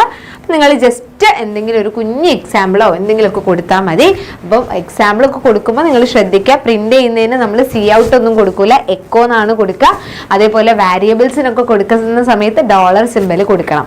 ഓക്കെ, അപ്പൊ 4 എന്ന് പറഞ്ഞിട്ട് ഡോളർ വെച്ചിട്ട് നമ്മളിതൊക്കെ കൊടുക്കുക, എക്കോ $i എക്കോ കൊടുക്കാം. ഓക്കെ, ഇതാണ് നമ്മുടെ ഒരു കുഞ്ഞ് എക്സാമ്പിൾ എന്ന് പറഞ്ഞത്. അതേപോലെ അറേസ്, ഇൻഡെക്സ്ഡ് അറേയും അസോസിയേറ്റഡ് അറേയും തമ്മിൽ എന്താണ് ഡിഫറൻസ്? നമുക്കറിയാം, അറേസ് എന്ന് പറയുമ്പോൾ നമ്മുടെ PHPയിൽ അറേ വരുന്നത് ഇങ്ങനെ കീ വാല്യൂ പെയേഴ്സ് ആയിട്ടാണ്. ഓക്കെ, അപ്പൊ കീ വാല്യൂ പെയേഴ്സ് ആണ്. ഇൻഡെക്സ്ഡ് അറേ എന്ന് പറഞ്ഞു കഴിഞ്ഞാൽ arrays with numeric index are called indexed array. Arrays with named keys are called associative array. Okay, ഇതാണ് രണ്ടും തമ്മിൽ difference. They use non-negative integers as keys. This array can store numbers, string and any object, but their index will be numbers. Index number ആയിരിക്കും, value എന്തും ആവാം. Okay, അതേപോലെ in terms of functionality both are same but different in terms of index. ആകെയുള്ള വ്യത്യാസം index different ആണെന്നുള്ളത് മാത്രമാണ്. Associative അറേയിൽ index സ്ട്രിങ്ങും indexed അറേയിൽ index നമ്മുടെ ഇതും എന്ത് നമ്പേഴ്സും ആയിരിക്കും ഉണ്ടാവുക. അതാണ് വ്യത്യാസം. ഓക്കെ, ഇങ്ങനെ കോഡൊക്കെ റെയർ ആയിട്ട് ചോദിച്ചിട്ടുള്ളൂ കേട്ടോ. Right a PHP code to display all even numbers below 100. അപ്പൊ ഇങ്ങനെയുള്ള കോഡുകളൊക്കെ അത്രയും ടഫ് എക്സാം ഒക്കെ ആവുന്ന സമയത്താണ് ചോദിക്കാറുള്ളത്. അപ്പം നിങ്ങളുടെ ഏകദേശം C++ന്റെ ലോജിക്ക് തന്നെ നിങ്ങൾക്ക് മതി. ആ ലോജിക്കിന്റെ കൂടെ PHPന്റെ കോഡുകൾ കൂട്ടി കൊടുക്കണം എന്നുള്ളത് മാത്രമേ ഉള്ളൂ. ഓക്കെ, അപ്പൊ ഇവിടെ ഇപ്പൊ ഈവൻ നമ്പേഴ്സ് ഡിസ്പ്ലേ ചെയ്യാനാണ് 100 വരെയാണ്. അപ്പൊ നമുക്കറിയാം കണ്ടീഷൻ 100 കൊടുക്കണം. 2 മുതലാണ് സ്റ്റാർട്ട് ചെയ്യേണ്ടത്. I+2 ആണ് അപ്ഡേഷൻ കൊടുക്കേണ്ടത്. പിന്നെ 2 ഡിവൈഡ് ചെയ്യുമ്പോൾ 0 റിമൈൻഡർ കിട്ടുന്നുണ്ടെങ്കിൽ അത് ഈവൻ നമ്പർ ആണ് അല്ലെ, അപ്പൊ അത് പ്രിന്റ് ചെയ്യാൻ കൊടുക്കുക, അല്ലെങ്കിൽ പിന്നെ വേണ്ട. അങ്ങനെയാണ് നമ്മുടെ സാധാ മറ്റേ പ്രോഗ്രാം പോലെ തന്നെയാണ് ഇതിൽ കൊടുക്കുക കേട്ടോ. Okay, yes. പിന്നെ last question, discuss about special data types used in PHP. നമ്മുടെ PHPയിലുള്ള സ്പെഷ്യൽ ഡാറ്റ ടൈപ്സ് ഏതൊക്കെയാണെന്നുള്ളത്. ഓക്കെ, അപ്പം ഫസ്റ്റ് വൺ എന്ന് പറഞ്ഞു കഴിഞ്ഞാൽ നള്ളാണ്. നൾ എന്ന് പറഞ്ഞാൽ ഏതെങ്കിലും ഒരു വാല്യൂ മാത്രമേ എപ്പോഴും ഉണ്ടാവുള്ളൂ ആ ഡാറ്റ ടൈപ്പിൽ, നൾ വാല്യൂ ആയിരിക്കും. അതേപോലെ തന്നെ അടുത്തത് അറേ. അറേ എന്ന് പറഞ്ഞു കഴിഞ്ഞാൽ മൾട്ടിപ്പിൾ വാല്യൂസ് ഹോൾഡ് ചെയ്യാൻ പറ്റുന്നതാണ്. ഓരോ അറേ എലമെന്റിനും ഒരു കീ വാല്യൂസ് ഉണ്ടാകും. നമ്മളിപ്പോൾ പഠിച്ചു അല്ലെ, കീ വാല്യൂ പെയർ ആയിട്ടായിരിക്കും ഉണ്ടാവുക. 3 ടൈപ്പ് ഉണ്ട് എന്നൊക്കെ നമ്മൾ പഠിച്ചു. പിന്നെ ഒബ്ജക്റ്റ് എന്ന് പറഞ്ഞാൽ can contain variables and function that process the variable. അതേപോലെ റിസോഴ്സ്, നമ്മൾ എന്തെങ്കിലുമൊക്കെ കാര്യങ്ങൾ ഹോൾഡ് ചെയ്യാൻ റെഫറൻസ് ചെയ്യാനൊക്കെയാണ് നമുക്ക് റിസോഴ്സസ് ഉള്ളത്. അപ്പോൾ അതൊക്കെ ജസ്റ്റ് പേരെങ്കിലും നിങ്ങൾ പഠിച്ചു വെക്കുക ഡാറ്റ ടൈപ്പുകൾ. ഓക്കെ, സ്പെഷ്യൽ ഡാറ്റ ടൈപ്പ് ആണ് നള്ള്, അറേ, ഒബ്ജക്റ്റ്, റിസോഴ്സ്.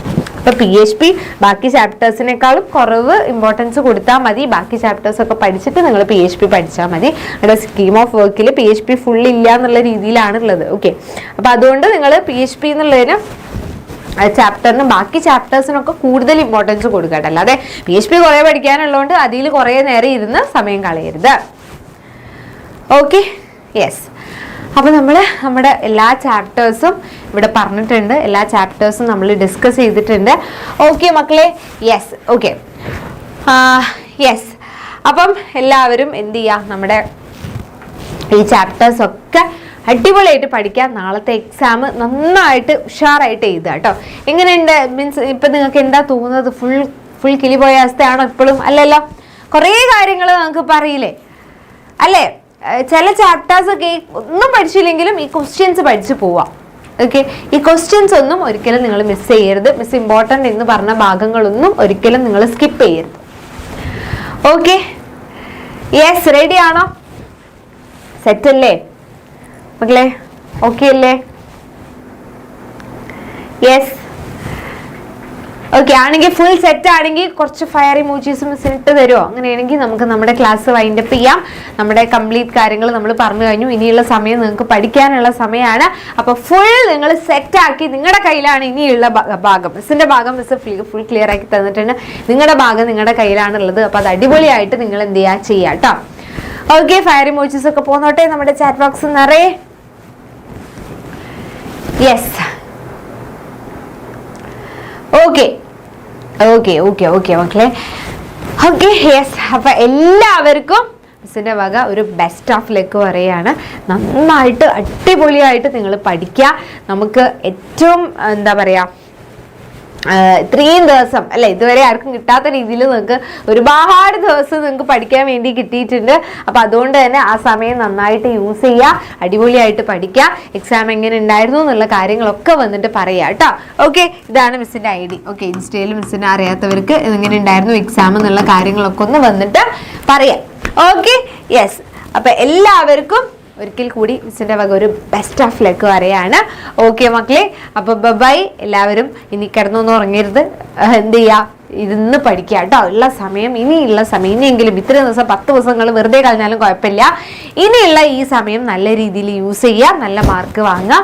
നമുക്ക് എന്ത് ചെയ്യാം, ഒരു ചാൻസ് എടുക്കേണ്ട വെറുതെ. ഓക്കെ, അങ്ങനെയാണെങ്കിൽ നമ്മുടെ പബ്ലിക് എക്സാം ഒക്കെ നമുക്ക് ഈസി ആയിരിക്കും. ഓക്കെ, A+ ഒക്കെ നമുക്ക് പുഷ്പം പോലെ വാങ്ങിച്ചെടുക്കാൻ പറ്റും. ഓക്കെ യെസ്, അപ്പൊ എല്ലാവർക്കും best of luck. Bye bye.